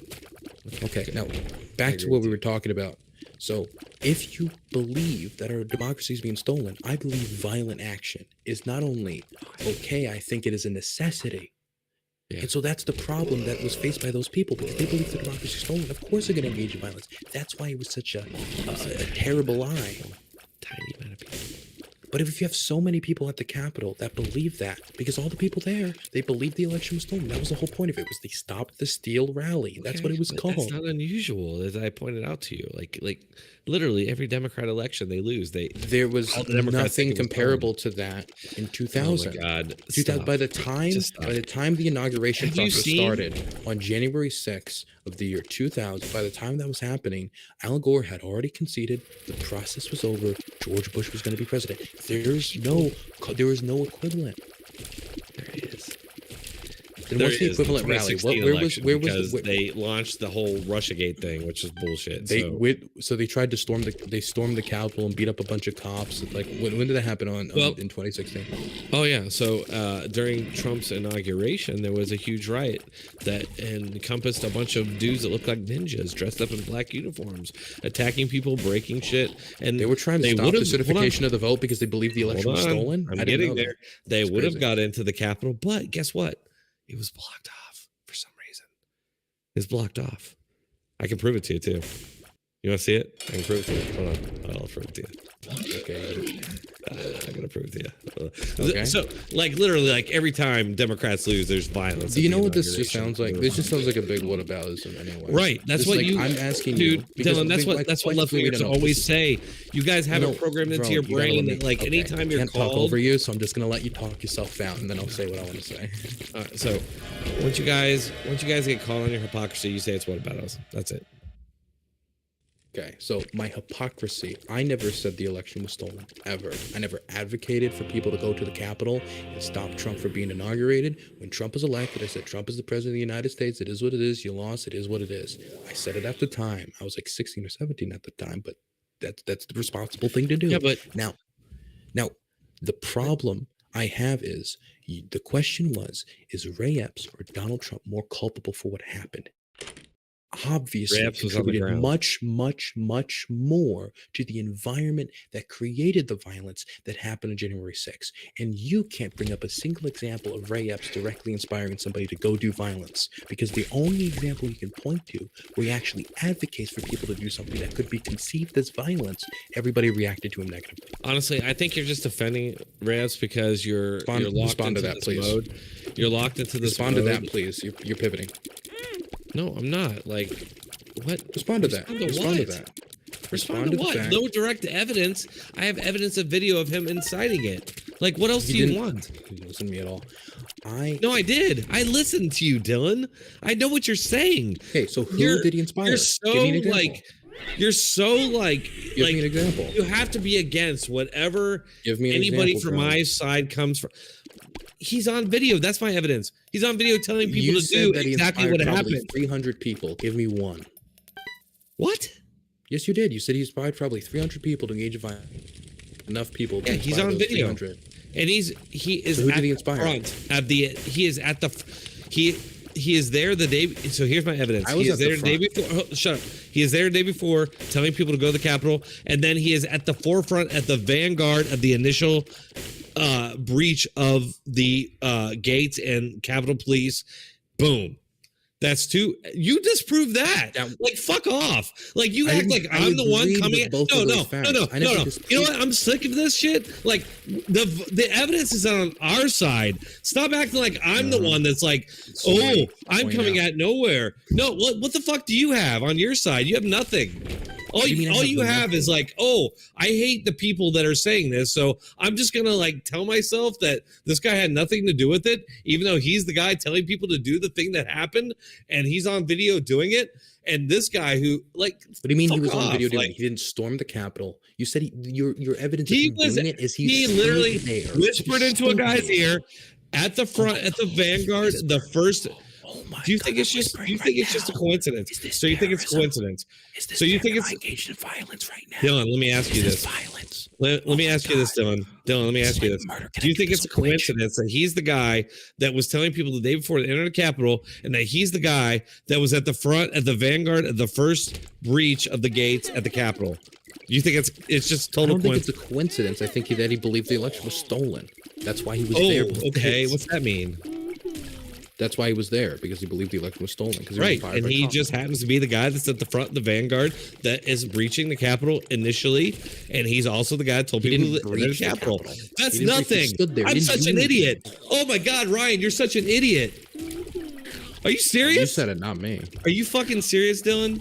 I I'm didn't an know you, idiot. Ryan. You think No, I'm you an said idiot, it. Dylan? No, you said it. I didn't say it. You called yourself an Dude, idiot. I didn't. no, call you I'm an just idiot. like, no, I'm obviously being facetious here. Like, that's. I don't even my brain can't fathom that I'm here arguing this point. Brain can't fathom a lot of Something things. is wrong. Something's wrong that we're even arguing this. Seriously, Well, what do you you have to invited say, me Cluck? on. I Cluck, do what do think you it's have to silly say, that Cluck? I think it is silly that we're debating whether this guy's a Fed with basically zero evidence. Well, I'm not even. I told you there's two possibilities. It's not just that, and it's not necessarily he's a Fed. He could be an informant for multiple different outfits, or he could be just somebody that the media had, or that the government had something on, and they fucking blackmailed him. Who fucking knows? Like, Can he just be there's stupid? something. There's Is something that a not right possibility? about this man, and the fact that you cannot admit that is very suspect to me. Well, I think Very there is suspect. something not right Do you about guys him. have critically thinking brains? No, I'm a Fed. Do you consider yourselves to? We go. Me and I Ray have consider worked you, together. Dylan, to be a pretty smart guy. Okay. I think you're a pretty smart guy. I don't think either of you guys Thank are you. idiots, actually. I think both you guys are smart people. So that's why I wanted to talk to you about this, because my brain needs some sort of explanation for why you guys blow this off. I need to know why. It doesn't something is very wrong if you cannot explain this. So, if you really want my explanation, if I was prosecutors, I would have gone after everyone, literally everyone I could have. Of I would course, have they been a lot more have. aggressive at They arresting have. people. I would have. They have, except for him. A lot Except for more Ray Epps. people. I would have also arrested Epps, and I probably would have charged him. I don't think I would have gotten So why a sentence didn't? on him. So why I would have didn't? done it Why out do you of- I would have dismiss done it out that? of principle. I do it because Why I do you hate dismiss them. that? I like really don't like those people because I saw. Why do you dismiss It was also in my the fact that city. he wasn't charged? Because I think they didn't charge him because they knew they couldn't get him on anything. Bullshit. What would Bullshit. they Why couldn't isn't have he gotten on enemy number anything. one? Why is the QAnon shaman enemy number one? Not this guy. Okay, so tell me how strong the case is. Explain to me the strength of the case against Ray Epps. I'm not going to do this anymore. We all know he's on No, video. the legal case, not the conspiracy. He stood there and he whispered in someone's ear, Shouting "He fire fucking-" in a crowded theater or whatever the fuck we always hear as a wait. justification to silence right wingers. So it would be fire. Oh, never mind. Not a fire. Not a fire. You're telling And then me the if a next right day- winger, and then the next day, wait. The comparison would be, and then the next day, people get trampled. That would be the comparison. he was there the same day. I feel like I'm Same day. cucking the liberal cuck. I've been speaking a lot, and he hasn't been No, speaking. you go ahead. It's 3 o'clock, man. You're in Ukraine. Have fun. No, but he was there the same day. It wasn't just the next day. It was the same day. Yeah, so he goes the next day, and then there's a trampoline, but he didn't yell fire that day. Fuck that, dude. Fuck that. Come that on, is man. what Like, why happened. are you That's what- playing that's dumb, what- Dylan? Are what you I a just said government is agent? true. I'm starting to wonder about Yes. you. Yes. I'm honestly starting to wonder about you. Are you working with You the used to say CIA, the same Dylan? thing about me. You are in Ukraine. That is true. How did I get the accent? You are. How'd you get there? How did a 22-year-old get Hey, guys, embedded with mine? I did not kill myself, okay? Everybody, I did not kill myself.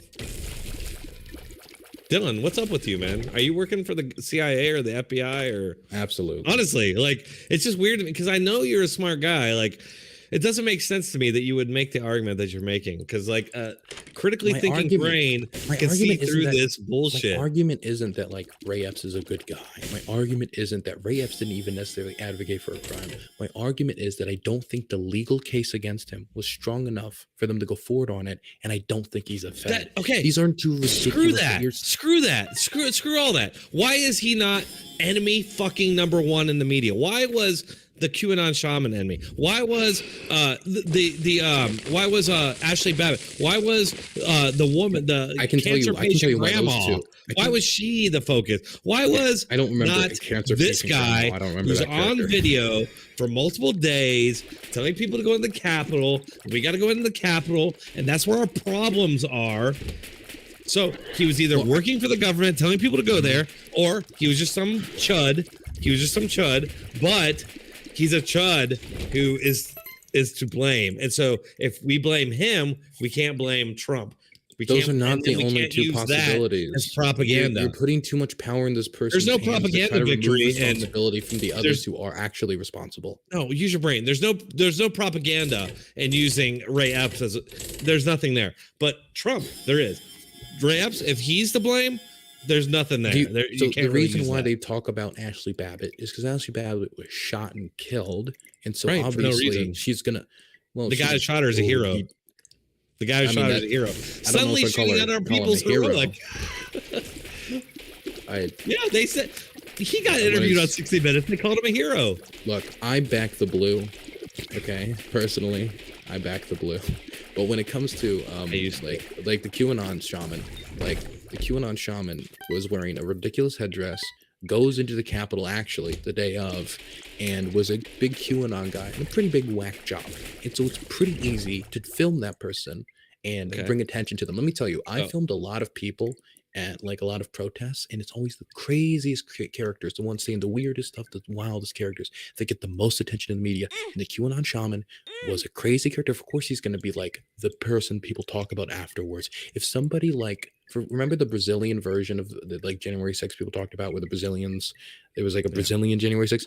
If there was a guy who did that in like a lobster outfit, and he was like, I believe that Lula is actually the son of Elvis Presley, and he was like some crazed whack job, that would have been the symbol for the Brazilian January 6th. Well, during that 60 Minutes interview, like one of the first points they make is that Ray Epps stood out amongst the crowd, and he's like, why would he stand out so obvious if he was an FBI agent? So like they even made that point that he stood out. So I just want to make that point. Well, he stood out, but he doesn't stand out like the QAnon shaman. And you know he doesn't stand out like the QAnon shaman. He does. Nobody else. Really? Really? Okay, so well, that's your... All right. You're telling me if I guys, put QAnon shaman next to this guy, you're going to be like, these are two people. I would say they're both interesting factors to the characters. I would media. say they're both interesting characters. Yeah. Not hold on. at all. Not at all to Hold the on. same extent. It's not All right. even well, let me just comparable. Let me just. Can I just play the point? You should have a better 60 content minutes? brain on this. You're a YouTuber. You should know this. This is better I do content know brain. this. I do know this. What are you talking about? Hold on one second. Let me get to the point what I'm talking about exactly. Liberty. All right, one second. This might be it. I'm not sure. One second. It's hard when I'm not actually hearing it.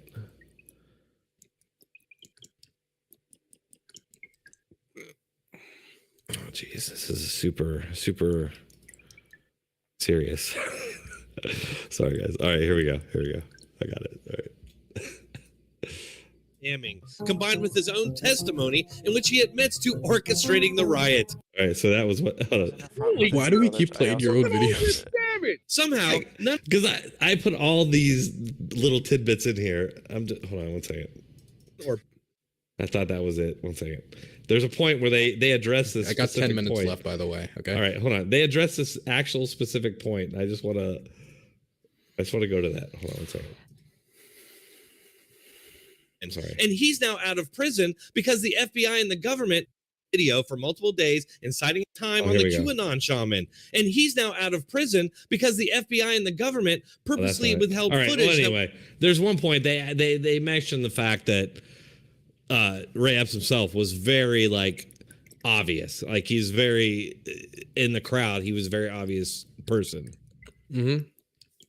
So I don't know. That's just my point. Is like you were making a point that, but the QAnon shaman is not somebody being sticking out because they're tall is very different from sticking out because you're wearing a costume and you're when you're in the conspiracy theorist scale, you're not a 3 or 4, you're 10. He believed in the adrenochrome, human trafficking, QAnon. He bought the pizza, he bought all of it. He was obviously a better character to portray the craziness of January 6th. Absolutely. And that's why the media stuck to him, because he was interesting. I need a bathroom break, guys. I'll be right back.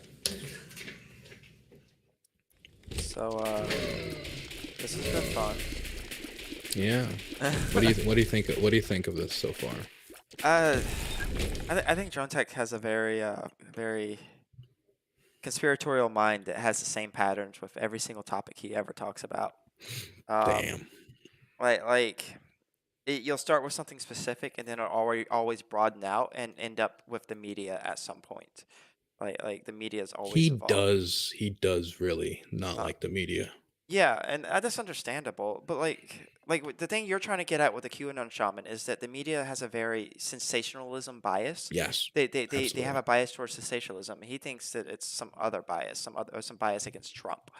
And by the way, that's not a compliment. I don't think that's a good thing. Yeah, of course I think not. the sensationalism is bad. Yeah. Right. Why is Ray Epps not being covered as public enemy number 1? Well, he didn't really commit any crimes. He's not interesting like the QAnon shaman. He wasn't violent. The media tends to focus on the violent people more so than they do anyone else. Just look at how they treated BLM. But you can't convince them of that. There's no way to convince them of that. Yeah, the thing is, it's the day.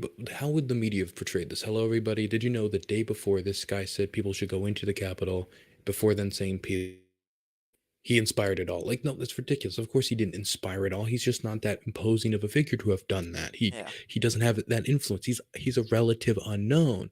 Yeah. And the day of, he was just telling people to go towards the Capitol. We didn't see him advocate for anybody to be violent. The day of, he didn't engage in any violence. He didn't enter the Capitol. The only time he actually advocated for something that could be considered violence, he immediately got a negative response. So it's hard for me to believe in the 24 hours following that, he was able to inspire enough people to engage in violence to call us January 6th. Yeah, I think that the most damning evidence to Dronetek's point, and this is only in the court of public opinion, not so much the court of law, because I don't think this would hold up in court of law, is the text message to his nephew. But that could just be explained by him being an idiot. No, here's my thing. Is it's weird to me how dismissive you guys, or how quickly you guys are to defend this man. And it feels to me like it's purely partisan. This guy, the media defends this guy, so we're going to defend this guy.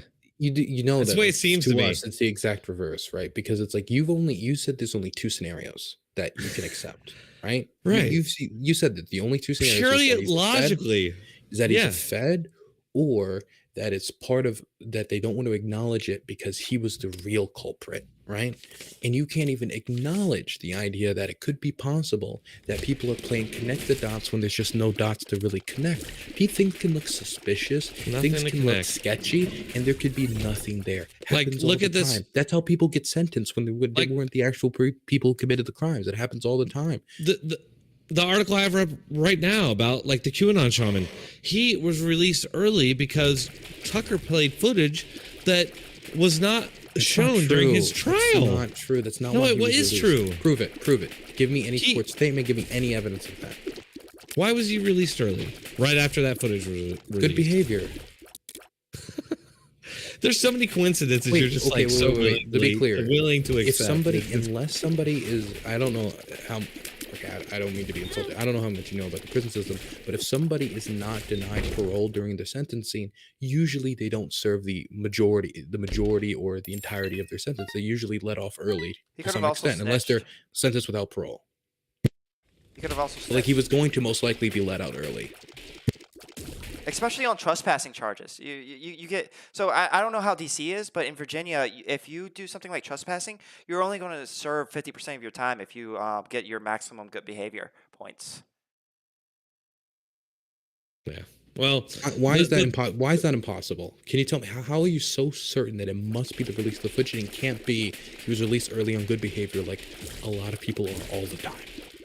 It's just it happened literally like 2 days after Tucker Carlson released that footage. And it came out that footage had not been allowed during, his lawyer said that footage. You said it so confidently. You didn't say, man, isn't that suspicious? You said that is the reason. You said I'm saying dude, there's just there's a lot of weird. It is. Yeah, you're connecting the dots. Yeah, Wait, I know. 2 seconds. It would be possible that there was some kind of evidence that wasn't presented at trial because the QAnon shaman could have had a shitty lawyer. This happens all the time. But in order for him to get out early based off of new evidence, you have to have a whole other trial. And it should be pretty easy for you to prove that there was another trial to get him out early. Right, they avoided that by letting him out on good behavior. Well, the good behavior is how do you have evidence? Do we have any evidence that was the reason? No, that's the thing about all this stuff. Plausible deniability. We're wallowing. We're you know what I do for a living. You know what I do for a living. It's called earned sentencing good. Right, we're gonna wrap this up here. Okay, I only have 3 minutes. I just want to say the thing is with plausible deniability is sometimes things are plausibly deniable because they also just didn't happen. But it did. Like he's on video doing it. The Ray Epps is the topic here. We do though, because he's on video saying it. He's saying go to the Capitol. Yeah, so it's so weird to me. Like you guys are working so hard to pretend like that never happened.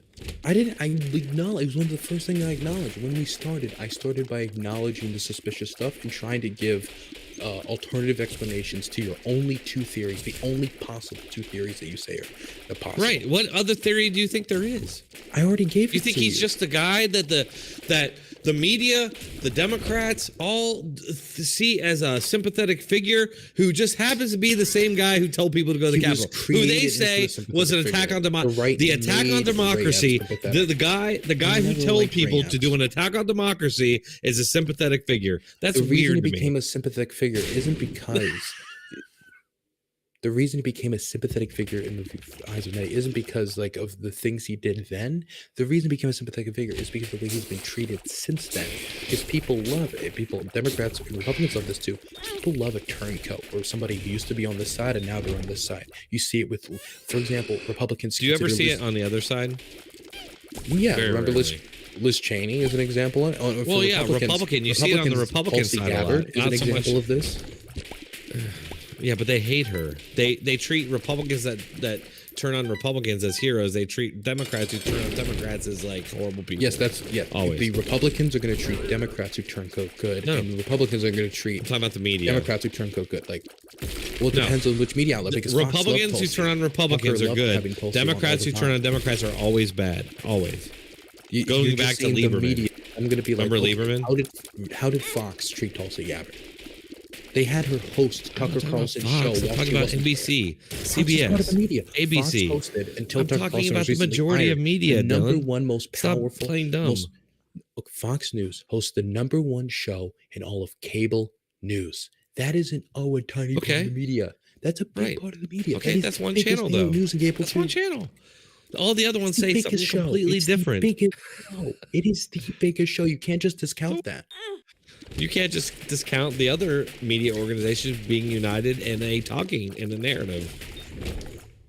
They are ABC, CBS, NBC, MSNBC, CNN, PBS, NPR, and New York Times, Boston Globe, whatever you want. They all are all united in a message and as a Democrat party. Do I just need to list off like right wing or like center right news outlets Fox now? News, Is that what I need to do? Newsmax, OAN, which are Newsmax and OAN are pretty small fry. So you got Fox News. That's pretty much it. Daily Wire, Breitbart. There's more than the ones Yeah, you're but those are like mentioning internet. here. It's not the same thing. It's not because TV news is what goes out to the unwashed masses. The unwashed masses. Okay, it's 9 p.m. I gotta go. Actually, have to head out. All right, all right, Dylan. It was fun, buddy. I thank you so much for being here. Seriously, I know you are super busy. You're in a war zone. You're reporting shit that most people don't have the balls to report, and you're backing up what you believe in. I really respect it. Thank you very much. Everybody should check out his work. No problem. You have a good one. Nice meeting you. Bye bye. Later, Dylan. So yeah, Clock. It's just you and me, bro. I'm saying nice meeting you hurt because I've met him before. Oh yeah, we've met him before. He's a good guy. Well, no, I was on a call-in with him a couple times. Yeah, I basically think there's something. If you don't think there's something weird going on with Ray Epps, I have to question your intelligence and your ability to think critically. Like I just like, come on, like there's something going on there. There's something. I usually don't try to explain away things in other ways that can be explained with idiocy. I'm with you. I'm with you on that. I think with you. that your strongest evidence is him telling his nephew that he orchestrated it. I think. Well, not just that, but also the video of him orchestrating it. But yeah. Well, so you say the video of him orchestrating it. You have a video of him January 5th telling people that they need to go to the Capitol and be peaceful, right? Yes.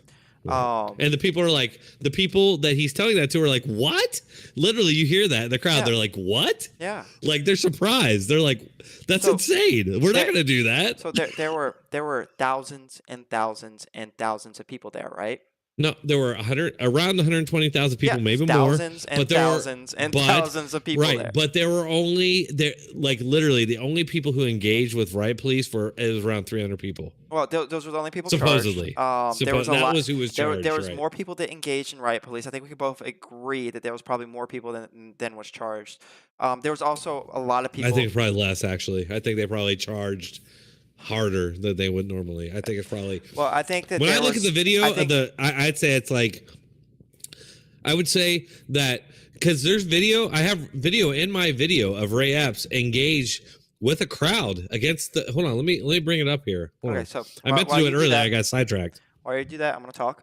I think that there.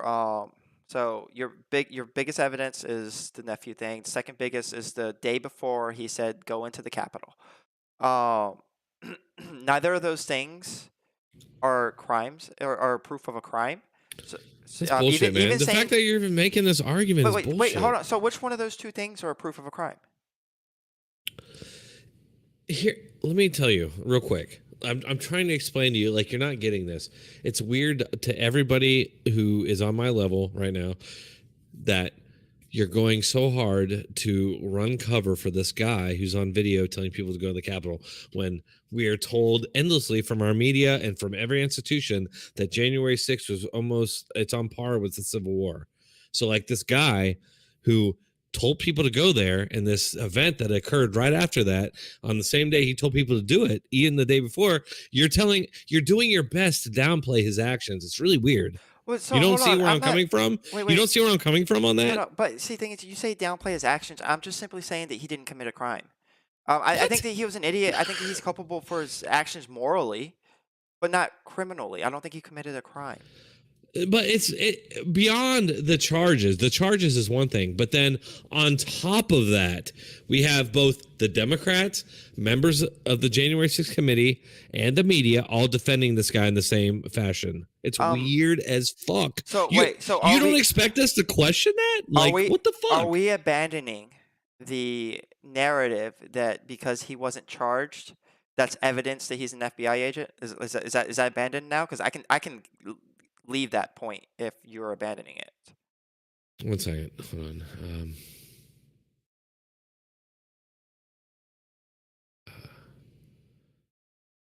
Epps is back. 1 second. Okay, here we go. I'm trying to share a screen here. Ask me that again.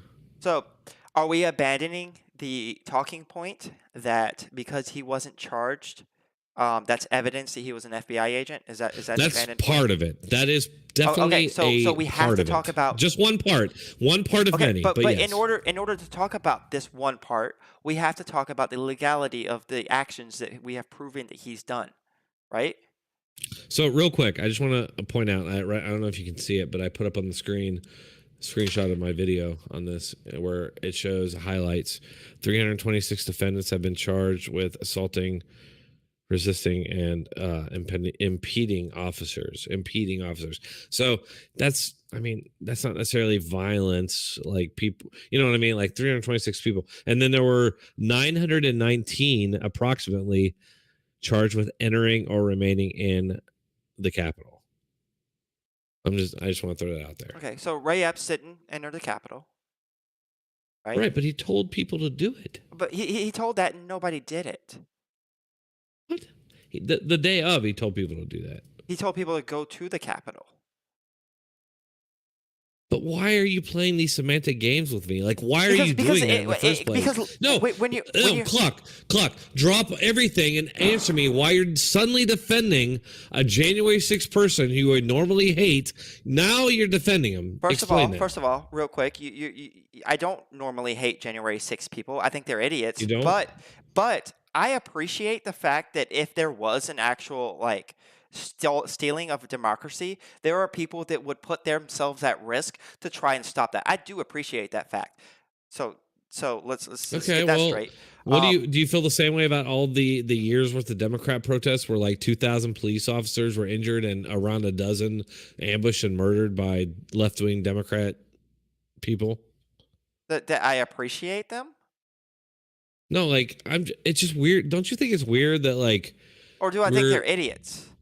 No, I'm just like, you're like so solemn for these officers, but like we don't hear anything about these other ones. No, I have sympathy for the officers that were. But do you hear anything about them? It's like forgotten out in the memory hole, right? You agree with that? I don't think many people are talking about January 6th and Ray Epps right now. No, they are. It's like constant. It's every year. It's going to be like a annual holiday. Well, yeah, but.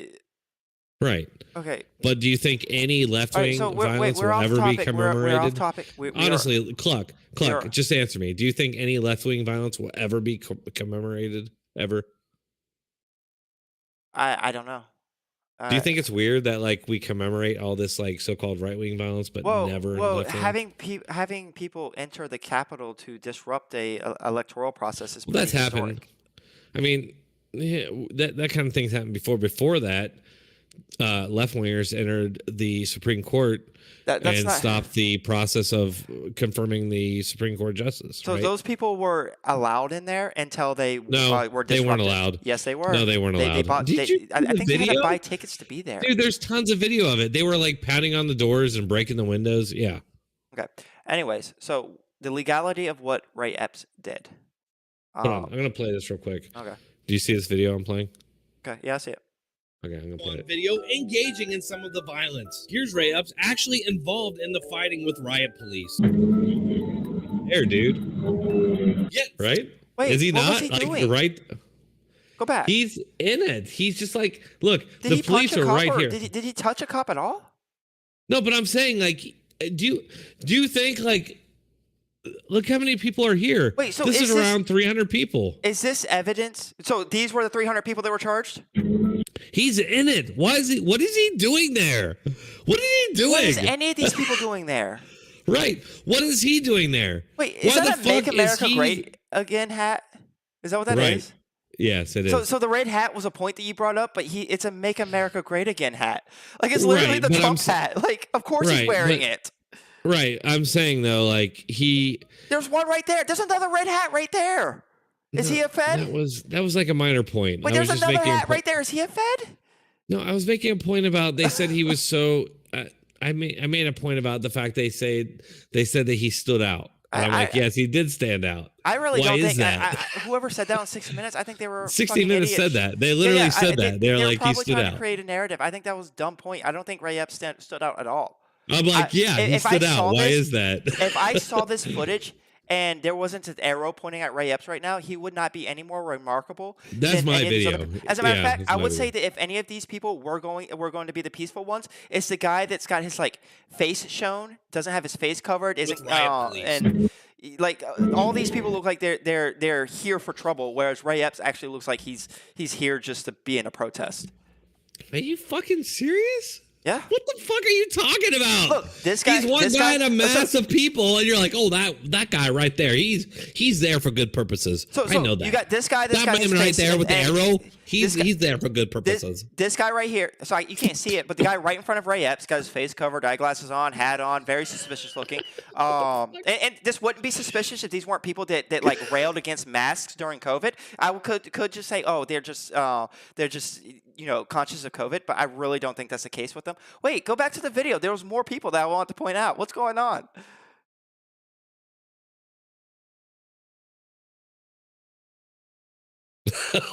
Sorry about that. Actually, I left the stream. Oh, anyways, the legality of what Ray Epps did. That video you just showed does not show Ray Epps doing anything illegal. He didn't assault a cop there. Let's just put aside the legality. Well, we can't because that's one of your points. No, just stop. No, it is one of my points. Okay, so but the do other one. you want to abandon that point? Let's put aside. Let's just put aside because this is so absurd to me. I have to just do this. Let's put aside the legality. Like, how do you explain you have to prove the to me defense of this man? that he did something illegal for me to say, okay, it's a little weird. He didn't get charged. It's more than a little weird. It's really fucking weird. Why would it be weird? It's the he didn't get basis charged if you of can't all even come of up with this. something he did that would be chargeable? He incited a riot. Is inciting He didn't. He did. On- That's on what he was doing. closest Literally. evidence you've got of that was on January 5th when he said, "Let's go into the Capitol." Why and do be you feel the peaceful," need and to defend nobody Ray went Epps? into the I just wanna Capitol, so know. there was no riot then. All right. I feel like we're never going to come to an agreement on this because, quite honestly, I feel like this is like one of the biggest, most obvious psyops ever perpetrated on this country. I don't know what's going on here, but it's something really fucking weird. And you know, I respect guys like Liberal Cluck and Dylan Burns. I know they're intelligent people, but and I think we're all susceptible to this, by the way. There's some sort of action being taken here, which is targeted at certain groups of people, apparently. And I think we're all susceptible to this. So I'm not blaming Cluck. I think that, I don't know. I can't explain your position. I just don't understand it. And Wait, can I try to explain your position? Yeah. So you Go think ahead. that there's a good chance that Ray Epps is a federal agent because one, he committed crimes but didn't get charged like other people who committed crimes yes. on January 6th. Right, Two, the media isn't focusing on him the way they did like Right. the QAnon shaman. Three, For the example, January yes. 6th committee didn't put any focus on him because you have this perspective. And that actually you should lied be- for him. They actually lied for him. What was the lie? Like that January during that 60 Minutes interview, the January 6th lawyer guy said that that we were the ones that were lying because we're trying to deflect from Trump's words.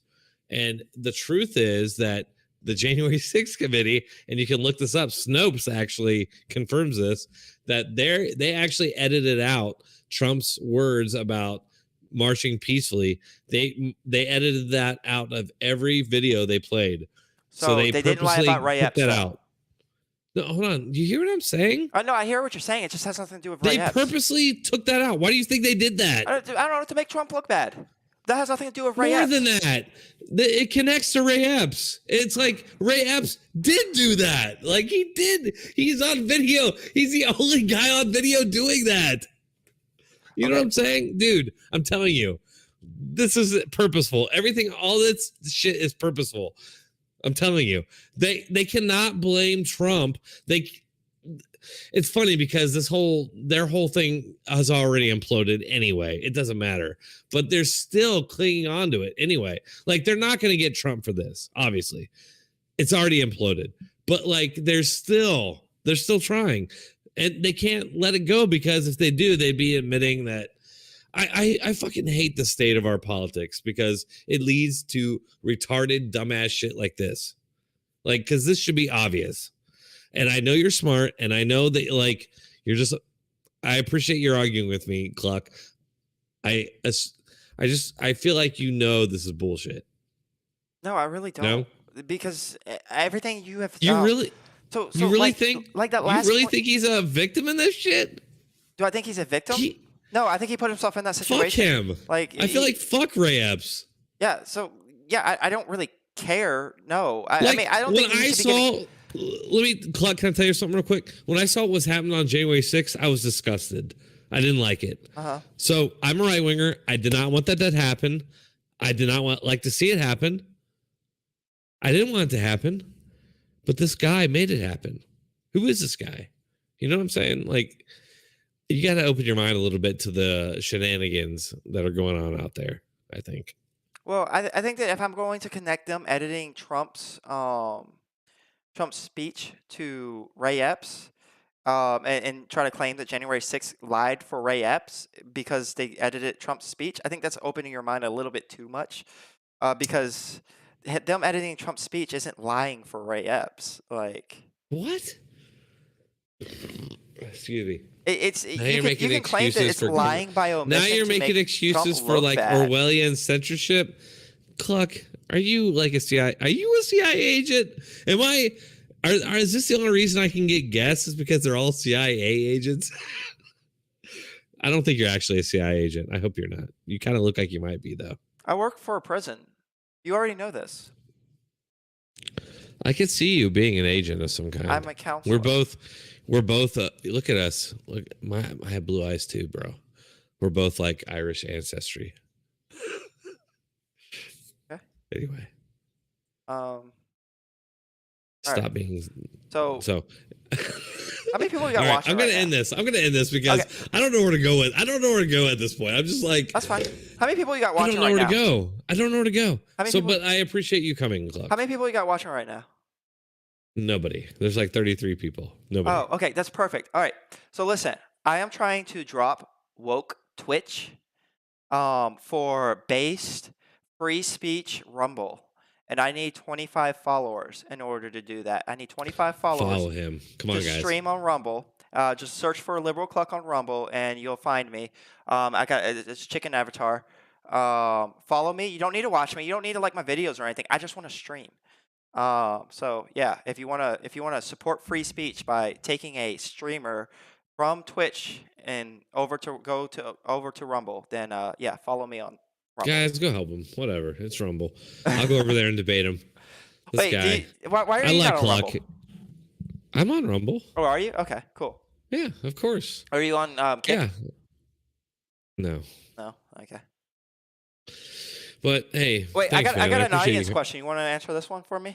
Yeah. If I grant you everything, how do you know that Ray wasn't working for Trump? What if Ray was working for Trump to get people in to disrupt the election?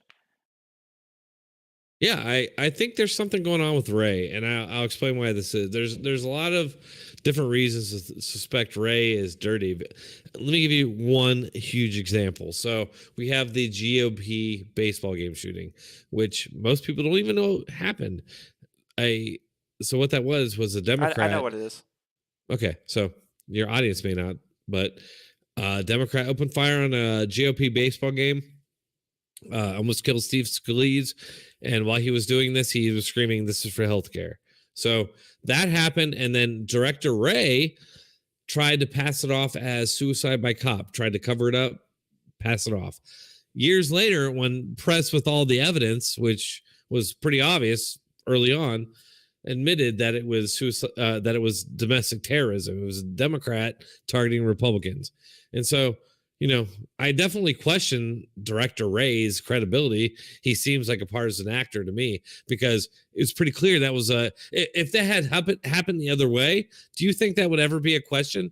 Do you think that would be something that fell down the memory hole? Or would that be an event that was commemorated and that we Charlottesville or January 6th we talked about every we don't year. commemorate Charlottesville. I don't even know when that happened. Fuck you, dude. What the fuck are you talking about? Every year they commemorate I that literally shit. look, They do. listen. I don't want to dox myself, but I live very close to Charlottesville. I have friends who are in They that. do every year. I no, I not even in Charlottesville. They don't. Bullshit. The media does it every year, dude. What the fuck? Just Google it. Listen, I live in Charlottesville. I don't care. I don't care. We The media does it every year. We don't. What are you talking about? We don't commemorate. Here, Google the Charlottesville. Google Charlottesville and see what year the articles that you're seeing are. Hold on. I'm gonna Google Charlottesville. Hold on. Let me hear news.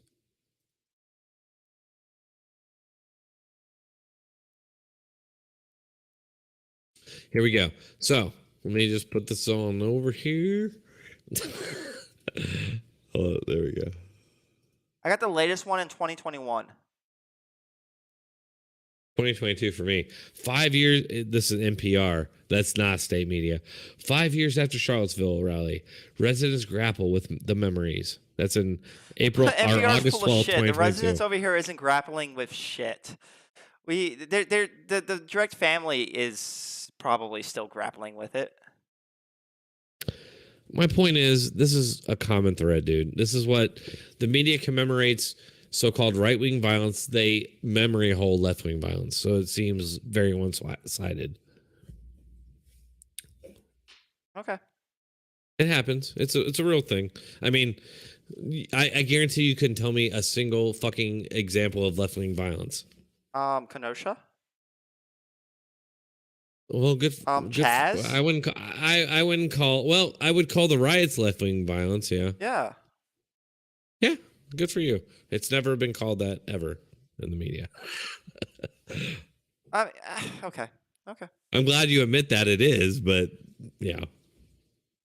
Good. You know what, Cluck? I like you, dude, and I'm glad you joined me. And we're gonna go ahead and end this stream right now because it's like 9:30 and my ass is tired. So. All right. Thanks a lot for joining me. It was a fun combo. And do you want to plug anything else before we go? I've already plugged my Rumble, so. All right, guys. Well, come to my Discord if you want to chat anymore, and go to my website and my my YouTube channel and all that shit. So thanks a lot. I'll see y'all later. All right. Have a good night, y'all.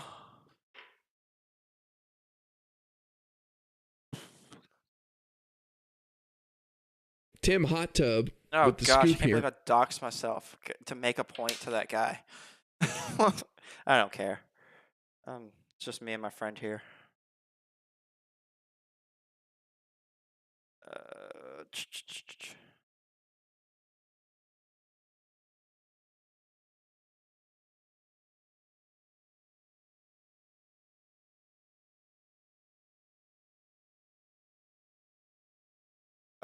Experiment. Do you want to hop into Discord and chat? If not, I'll probably just call it a night. I gotta go to bed and all that good stuff. So I'm gonna be hanging out in the Discord for a little bit. And if anyone wants to come chat.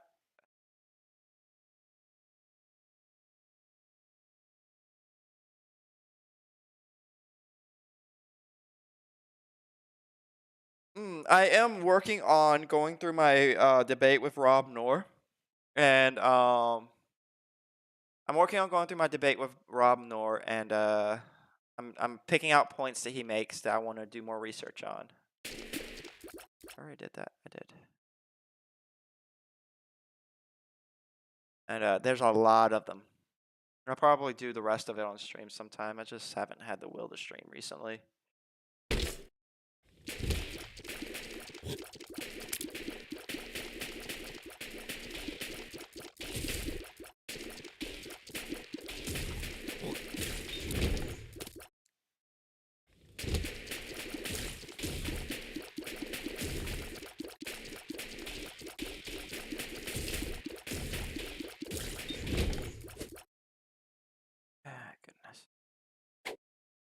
Infested. Infested.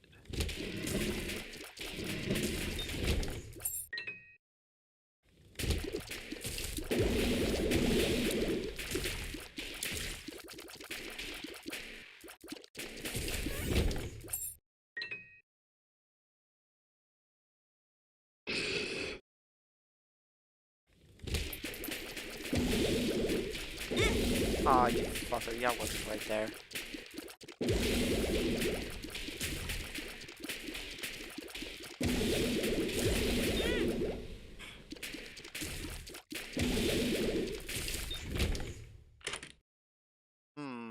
I don't want either of these. Oh, let me see what's in the double deal. Well, no, I don't even want the scent bag.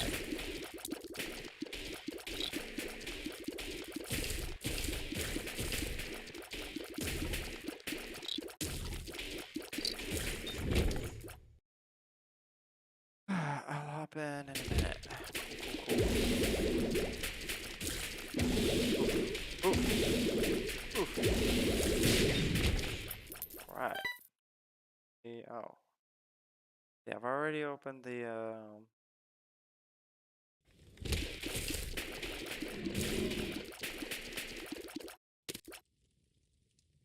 go get on the beach.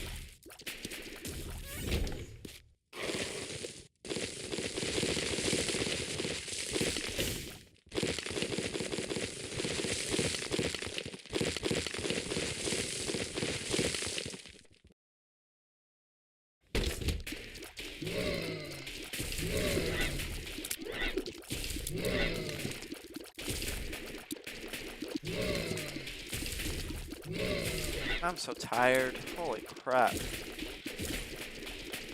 I'll probably go to bed soon.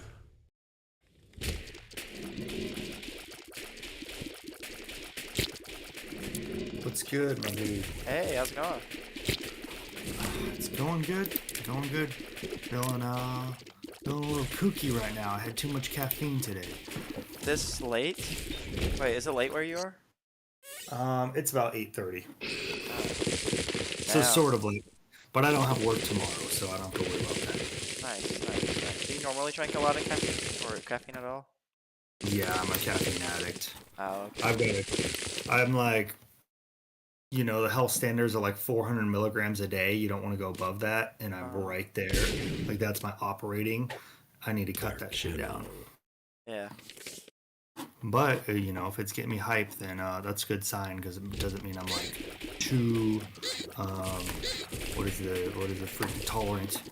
Yeah. You got any plans for tonight that made you want to do the drink the caffeine? No, I just was feeling tired during the day, so I popped one. I take those pills. Oh, So goodness. it's kind of uncontrolled dose, or it's Yeah. a 200 milligram pill plus some Sudafed. I think that's what did it. Oh my goodness. Was the Sudafed for allergies? Mm-hmm. It's that time. Oh, okay. What'd you think of the conversation? I didn't catch it. I didn't catch it all. You said it was. I'm not sure what the time. Is it 9:30 over there where you are? I keep forgetting time zones are a thing when people ask me what time something is. I'm sorry. Yeah. I think most of you guys are on East Coast though, so Yeah. 9:30 Eastern or 7 Eastern time. But when I checked in with you, it was already like 46 minutes in. Oh, okay. I don't know if you'd started early or what. And then I had to put my kid to bed, so I missed a good portion of it after that. So I was just catching snippets of it. Gotcha. Usually what I do. But yeah, so it's Dronetek is a little frustrating because he kind of works backwards from his preconceived conclusion. It's like, no, man, why don't you just accept my conclusion? Yeah. And then we can get the facts straight. It's like, no, we got to get the facts straight first and then build to your conclusion. Yeah. Yeah, for sure. That's definitely a thing he does. What's his main points? So, from what I was able to gather,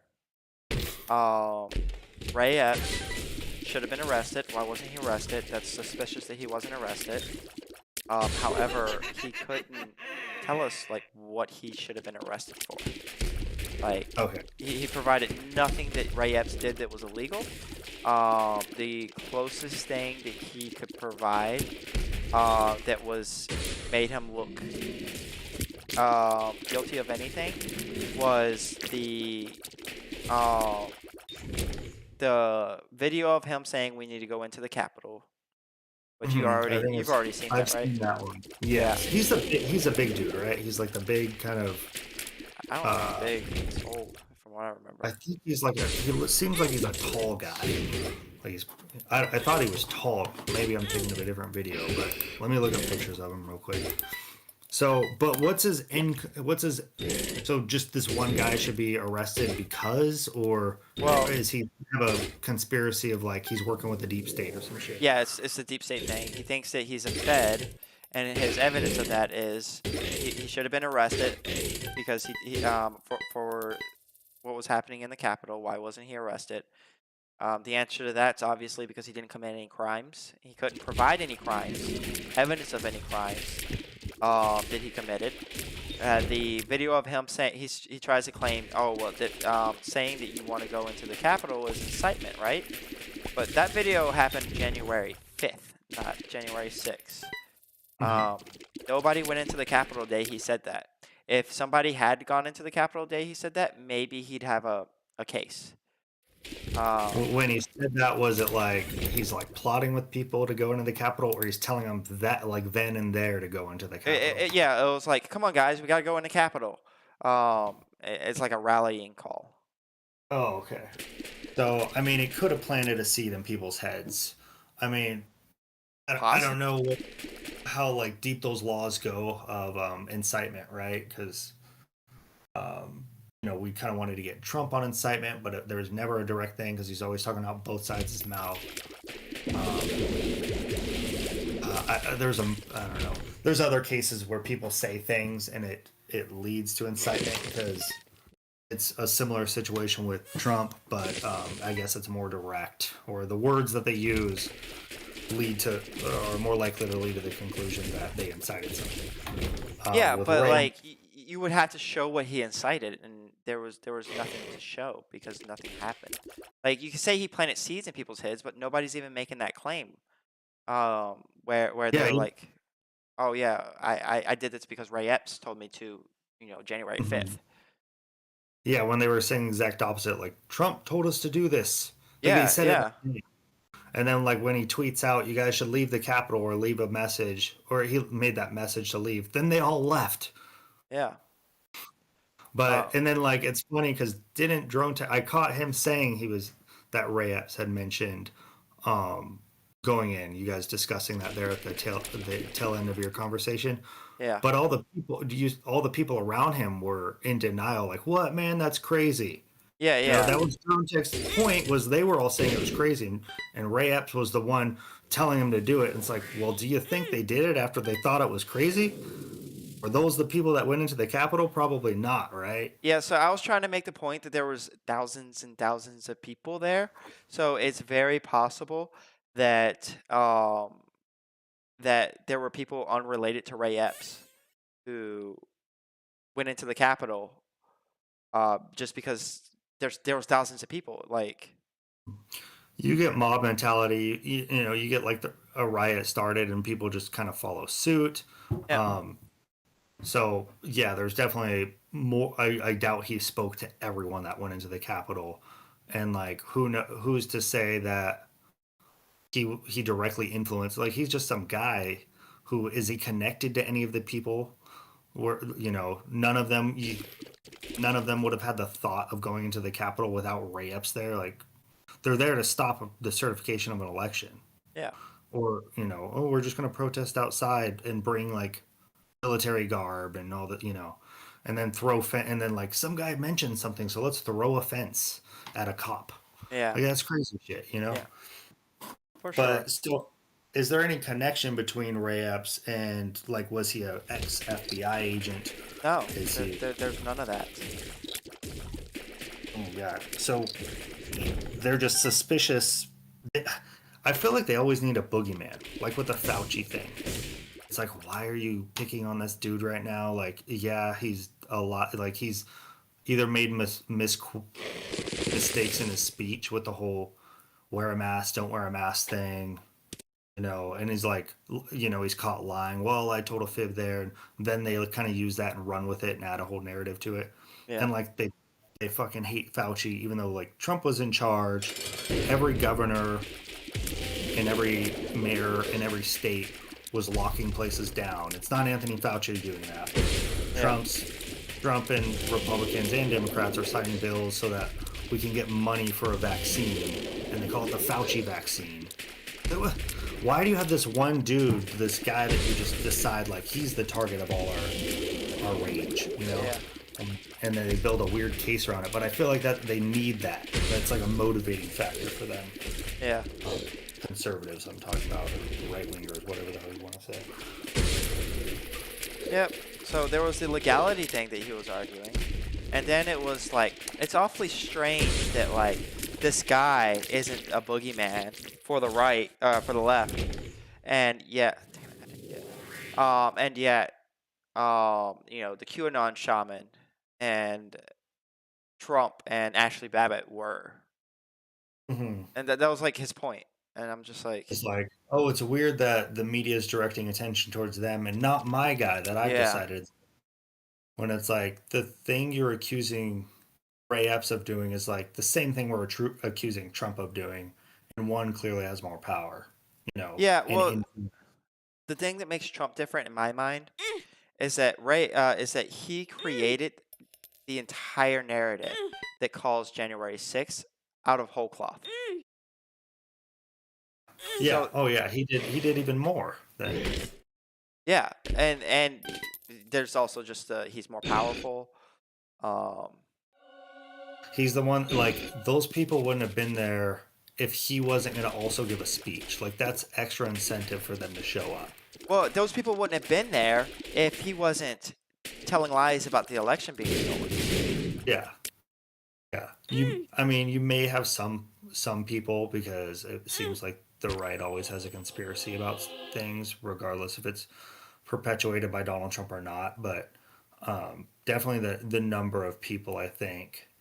And then he legitimizes it, like, even further, like, you know, by showing up, giving a speech, assembling all these people, then telling them to march down there. And did you ask Dronetek, like, if he doesn't have any proof that the guy's working for the FBI, does he have any proof that Ray Epps isn't working for Donald Trump? Like, what if he's just a Donald Trump dude? Yeah, I asked him. Yeah, I thought you were on when he didn't have he didn't really answer it. Oh, okay, yeah. Yeah. No, I like I said, I hop on and off, like I'll do dishes and have a conversation with my wife, you know, and I pause. Yeah, no, that's cool. That conversation was kind of beautiful anyways, I think. Well, I mean, it's nice talking to John, I guess. I kind of worry about the guy. I think he was drunk. I saw him drinking something at one point out of a koozie, and it looked like a beer. Probably a Bud Light. You think so? I saw Dylan Mulvaney's face on whatever can he had. So. Dylan Burns? No, it's wait, no. Dylan Mulvaney. Gotcha. Yeah, it's the one that caused the controversy. Edition. Yeah, special edition rainbow. He's signaling to you, look. But that's pretty cool. You got to talk to Dylan Burns. I know you said you talked to him before on a panel. Yeah, I was just a viewer calling though, so it's understandable he didn't remember. And then you talked to Econo Boy again the other week too. That was pretty cool. So I don't think Econo Boy enjoyed my presence at that panel. I think I was a little bit too angry for him. Like, and he felt like it made him look bad. That's just like maybe my insecurities, but no, I think someone hop on.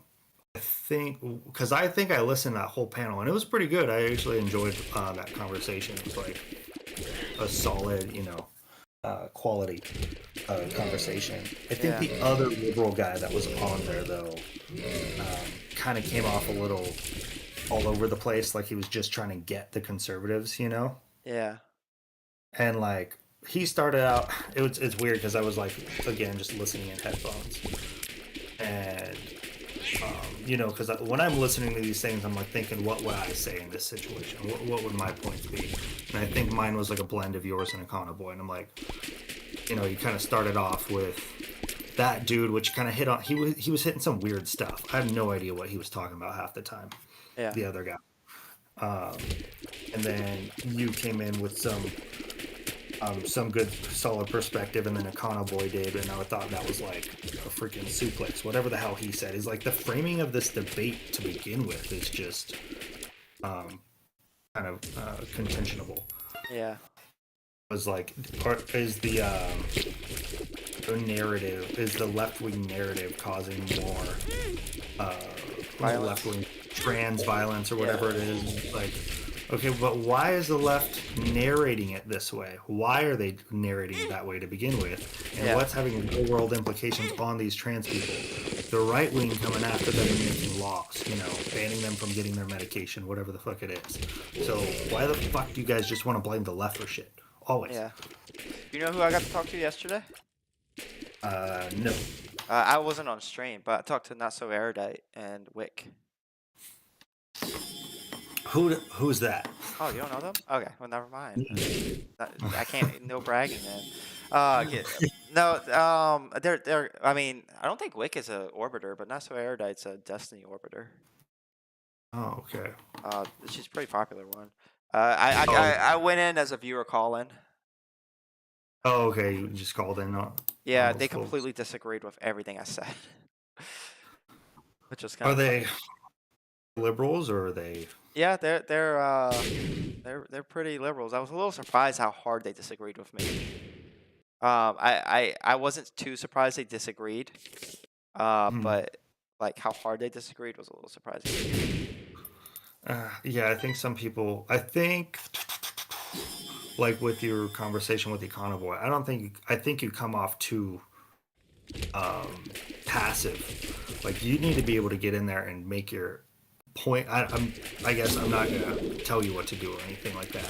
But I think sometimes people talk. You're talking and you're clearly trying to make a point, and people just talk over you, or they're like, "We'll get back to you later, Cluck," and then we're gonna let these people who are fighting or saying some bullshit on. So The dynamics with that is just that I'm not a big streamer, and Econo Boy kind of is. So of course they're going to let him get a lot more airtime than me. Oh, is that why you think it's like favoritism in that Yeah, regard? and it's understandable favoritism. Like you're trying to get the clout. You're trying to get the clout from the people you have on your panel.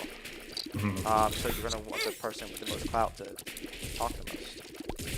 So your points have to be like really tight and concise, or like super profound, which I think you have good takes. So I don't know. Yeah, when I'm on a panel with a bigger streamer, I have always, I usually do take a passive role on purpose, and I usually try not to talk unless I've got something that I feel like the bigger streamer is just outright missing, and is important to the topic. Oh, okay, that makes more sense. Know your framework there, but sometimes it's like, oh, here you try to say, I was at January 6th, and then they just go on and on about something else, whatever it is. It's like, hold on, guys, like maybe listen to the dude that was there. I don't know. Yeah, well, Dylan was there too, but Oh, he was? Yeah. Dylan Burn? Yeah. I think I've heard that before. Yep, he was there. So hold on. So aside from being more aggressive, is there any tips you have? Anything else you notice I could do differently, especially with like a conversation against Rob Noor, who is admittedly one of the harder people to debate against on the right? Rob Noor. Well, okay, for tips for you, because I was going to go bash Rob Noor, but for tips for you, I would just say improve your speech. Clearer speech in the mic, less less kind of dragging around, don't mix up work, like just working on making that speech perfect. I think that just comes from practice, doesn't it? Yeah, there's also like speech coaches and stuff like that. For how to like be camera ready or present, even just anybody speaking in those terms. It's like if you listen to you talk, you're kind of, it sounds like you're quieter often when it's a panel, and then you kind of don't assert yourself as much, like I said. But then when you do talk, you might mix up words, like or mispronounce a word. We'll discredit you almost immediately if you mispronounce a word. Yeah. Uh, I think I and talk then- in absolutes too much too. Oh, because how so? So, like I said on that panel, that the left likes to engage with studies, whereas the right likes to engage with anecdotes. Mhm. And somebody came on with the gotcha. Well, where's your study that proves that? I was like, all right, Yeah, I dude, you saw got that. me. What am I like? Yeah, and then I heard Dronetek say, "This study right here shows that the left's more willing to believe like some false narrative about whatever the hell it is." And it's like, dude, I've seen that before. It also says the right's more willing to believe false narratives about XYZ subject. You Yeah. know, I'm like, fuck you with your bias. You know, not only looking at one side thing while accusing everyone else of doing that. Yep. But I don't think the speaking in absolutes are. I think it's getting people to engage. Yeah, getting people to engage more with what you're saying. Because you kind of, I think you approach things with a really honest. Let's discuss this to like hash it out. I think a lot of people, it's just like what creates the most engagement and interesting dialogue, which is I have no idea because I have no idea how to improve that. Okay. If you get what I get my riff there. Yeah, I'm going to try to do more Socratic method, and just because it works really well against people like Dronetek, and that's pretty much what Rob Noor does too. He'll ask you questions until he finds a contradiction. But another thing that he does that actually absolutely drives me crazy is he'll ascribe things to you that you never said, just because the left believes it. You know, this ambiguous left believes it. Yeah, that's. I think I watched that conversation you had with him too, and it was like, so nerve wracking. I think I was catching bits and pieces of it actually, and it was nerve wracking because it's just you sound like the most aggrieved fuck, who's just like out here saying, some amorphous left liberal government out here is out here to like shaming us for being rural folk. They're taking away. You're talking about jobs. the interview. Yeah, and they're like it was like, dude, you sound like some weird whiny ass old man right now. Yeah. Who blame, it was just like agreement after agreement to these amorphous things, and like the media wants to come after us, and these people. It's like I don't hear the media like just talking shit about rural people, like even like on MSNBC or whatever. They're talking about like national politics, and like the whole. It's like your guys' free market solution to everything does it ends up causing these rural areas to end up people have to move to where the jobs are when you have this when a free market's involved, and you want to say it's like some giant, I don't know if he's saying it's a conspiracy, but it's like they don't care about us type of deal, and it's great to live here but they don't care about us, and Yeah, I don't know. that wasn't supposed to turn into a debate, and I don't know if Rob's capable of not debating because he very purposefully turned it into a debate. Yeah. Did you watch it when we got to start talking about immigration? Yeah, I heard you say like this wasn't supposed to be a debate, but I'll have to talk to you later about it. Well, we actually debated immigration then and there. Oh my gosh, some of the points that he made was so incredibly dumb. What were So I main think one? one of the dumbest things was, so you know that most economists agree, and the studies show that immigration tends to be a boon to the American economy, right? I've heard like, yeah, I've heard I've heard conflicting studies on that, and that like so studies where it's a wash, So studies where most studies show that illegal immigrants are a wash. Legal immigrants tend to be a boon. yeah, that makes perfect sense. Um, So yeah, he was talk. We were talking about that, and he was like, "Well, wealthy people they tend to look at their 401ks and their portfolios more often, right? They worry about that kind of thing more than poor people, right?" Like, yeah, and then he's like, and wealthy people, and Martha's Vineyard wasn't welcoming of these immigrants that was sent over there. I'm like, what? And then he's like, well, think about it. If what people who are paying attention to their 401ks knows that immigrants are a boon to the economy, then it would be suffices to say that that they would welcome these immigrants into their neighborhoods with open arms. They would even pay to build their houses right next to them because these immigrants are such a boon to the economy, which is going to help their portfolio that they're paying attention to. And I'm just like, holy crap, how did you like I don't think Rob Noor is a dumb person, but that's an incredibly dumb point to make. Yeah, it feels like a super. I think they get disingenuous. That's like disingenuous. Like you can't be serious right now. You're not just going to create jobs out of whole cloth in your area because some immigrants moved into the area. Like where they're going to go where the jobs are. That's where you need them. Yeah. And it's like That's when they're helpful to the economy, not when they just are present. Oh yeah, there's just some more immigrant, non U.S. born folk here. The economy is just going to soar now, just cause. yeah. And it's like and also this idea that Martha's Vineyard wasn't welcoming is also kind of bullshit because they for the most part were. Yeah, But we'll stunt with. like his point was, well, why did they only take care of them for 2 days? What do you mean? They don't have an institution there for them. What? Yeah. It's one of those things like, you say climate change exists, why do you drive a car? Yeah. Because there's not real, like, the infrastructure we have doesn't, like, promote me to just bike everywhere, Yeah. Like, I have to drive a car if you want me to live my life. Just shit like that. It's just, like, you honestly can't be this dumb. When people say that to me, I don't know if they're dumb.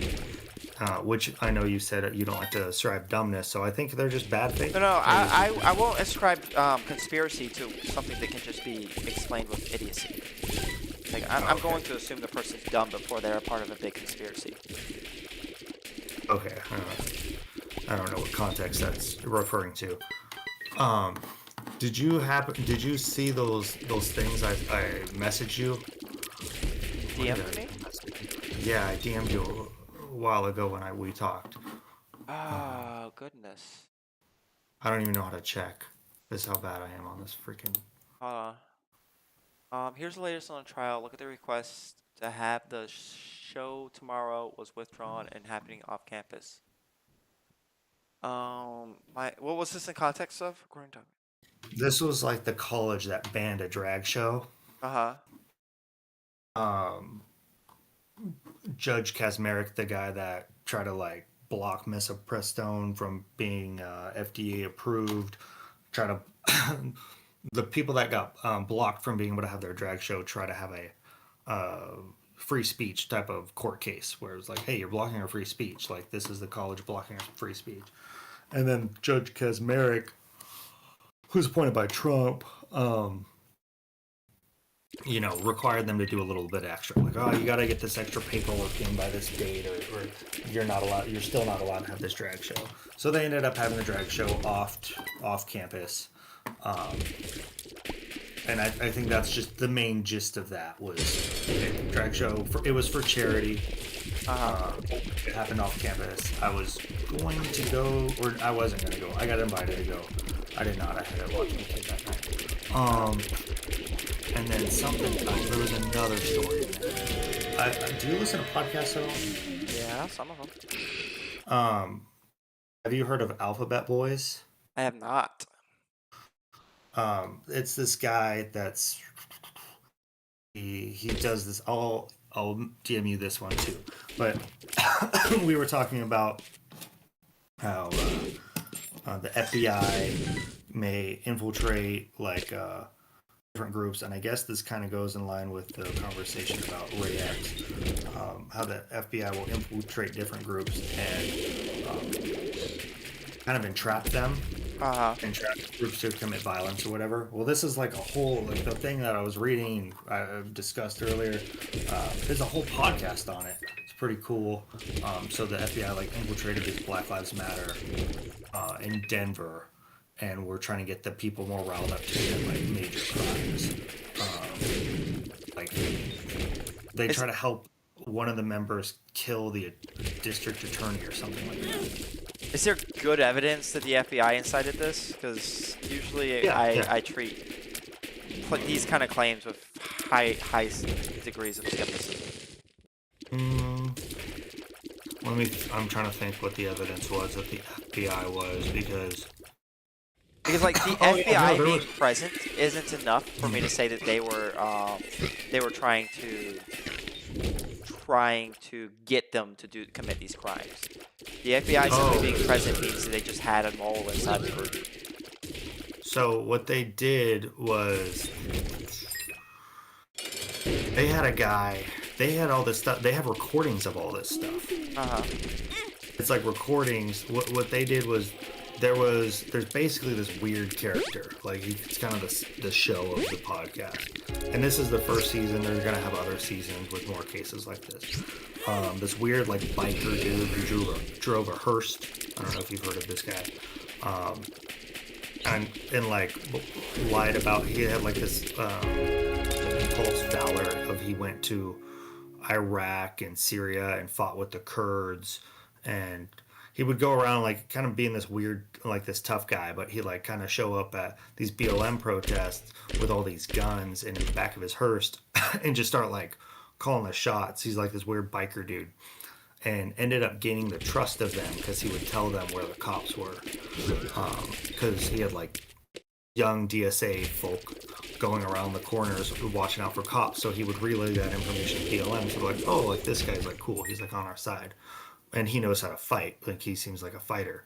So some of the people kind of went to him and talked to him about it, and like they asking him questions about it, but quickly found out like, oh no, this dude, like I don't trust this guy. But not before he would get them to kind of go along with more other plans where he would tell them, we need to take shit to the next level, man. We need to do this. So he got one guy to be like, yeah, I want you to train me to fight, and I want you to train me to do this and take up arms. He took that and he recorded it, took it to the FBI, and the podcast shows these recordings because they got it. I don't know how they got it released to them. I think that somebody leaked it to them, somebody in the FBI, and then anyways, the FBI decided to hire him, and this dude's kind of a wild card. Like he has like history of like abusive relationships with girlfriends and stuff. So he's pulling out all the stops to try to get these people to commit extra crimes, but he's recording it while he's doing it. So there's all these different recordings. And granted, if you listen to it, I would say that some of the BLM people are like going too far with what they decide to do, or what they are talking about. They never actually do anything major other than like a small. Somebody buys a gun for the guy who he's also a convicted felon, so it's illegal to do that. So they bust that BLM guy. At the very end of it, all that comes of it is they busted BLM guy for trying to buy a gun, but they were for buying a gun for a felon. They were trying to get him to do a lot more though. And they cover that other story where the girl threw a bike down, and she's a cop. There was a cop infiltrated the BLM group in Colorado Springs, Colorado, and she's in court on tape saying, I was working on behalf of the FBI, and kind of just, I don't know, ratted the folks out for some protest. Yeah, so I don't. If the agent is like saying, oh, we need to do these things and we need to do those things, then yeah, that's entrapment, I think. If the agent is just sort of there and recording things, and maybe they're like offering up hotel rooms or something like that, so Um, Yeah, just no providing things different. that's not illegal. So like if they're offering up bombs, then Mhm. that's definitely a no-no. But they're offering up like hotel rooms or rides to places, things like that. Then I don't see like that's not entrapment. That's just the FBI agent being undercover. Okay. Yeah, I think they were trying to in the Colorado Springs case, they were selling some weapons. They were Yeah. trying to So get people to buy different weapons from them, like bazookas and shit. They were talking about. so the agent himself was selling bazookas. Yeah, Yeah, that's to one. entrapment. That's fucked. Yeah. So they were like saying they have all these like different weird, weapons trying to sell it. So I'll send it to you if you care to listen. I'll go ahead, but I'll give it to you. There was a case. You remember the kidnapping of the governor thing that happened, where Yeah. there was a right wing group that tried to kidnap the Governor Whitmer. Gretchen Whitmer. Yeah. Um, they were trying. The right is trying to say, oh well, this was entrapment. There was FBI agents there, but the simple presence of an FBI agent doesn't make it entrapment. The FBI agent that they're talking about was actually just an informant. And what they mean by informant is this person was actually a member of this group, and then they started getting really extreme. So this person went to the FBI and was like, this group is getting really extreme. And then he was hired onto the FBI as an informant after he went to the FBI and said, these people are getting really extreme. And the things that they provided were like hotel rooms and rides and stuff like that. And as far as I know, it hasn't been proven that they were like inciting the plan or the masterminds behind the plan or anything like that. I'd have to dig into it more because I mean, this is coming from Brett, a conversation I had with him about it. He said they were providing guns. Um, if that's the case, then that's bad. The FBI shouldn't be doing shit like that. Yeah. So they definitely. I mean, of Now, course, yeah. it could be excusable if the person who becomes the informant was already expected to provide those things. Like as a part of the original plan, they become an informant, and because they can't be like, oh yeah, well I can't give you guns now. That's going to look suspicious. Hmm. Yeah. So like, if he's already on the inside, and then he turned to the FBI and was like, "They're getting a little out of hand, man. They're going to plan this." I just think it's remarkable how Dronetek always says it's always different when it's you, but it's like literally that is projection. That is such projection right there. Yeah. Because if you brought up these BLM cases to them, they would be like Dronetek. I wonder what he would say because that dude hates BLM with the passion, right? Yeah, I already know what he would say. They're violent. They need to be thrown in jail. I wonder if anyone that was committing violence in BLM but not thrown in jail, if they were FBI agents. Yeah. Just apply that same logic. Try to apply it over, and like there's an empathy hormone that's lacking in their body. They cannot in their brain does not compute. They cannot switch over. Yeah. Oh goodness. All right, I'm super tired, so I'm going to bed. Okay. Nice Good chatting luck with with you. your caffeine high. Thanks for coming on. It was good chatting with you. Oh, all right. I got a couple things I want to spit at you, but Go maybe ahead. for next No, go next ahead. time. Next time. It's too long. It's too long. Okay. All right. But yeah, I'll Well, catch you next time. hit me up when you're free, and if I'm free, I'll just hop on and stream. Like if I've got something to do on stream, I'll stream. My problem is I don't always have something to do. Yeah, right now I'm pretty free because I'm not I don't have a full time job right now, so I'm fairly free on like weekends and things. Like this weekend I'll be free mostly, and stuff like that. Okay. So Yeah, I'll hit you up if I'm going to stream this weekend. I usually have my niece. on the weekends. Yeah, and I'm also really trying to go out because I've been in this town for over a month now, and I haven't really done anything. Oh yeah, you need to So, get out there, explore if it's a new well, place. it's not new. I've been in the area for a long time. When I lived in my van, I was here too. It's Oh, just I want to do some stuff. It's been too long. My friends are in school, college, and my other friend just got a job, so they're pretty busy. Um, so it's been a little bit difficult, but anyways, I'll talk to you later. yep. If I see you're active online, I'll hit you up. Have a good time All right, out later. and about. Later, man. Oh, I'm so tired. All right, thanks for tuning in. Y'all have a good night.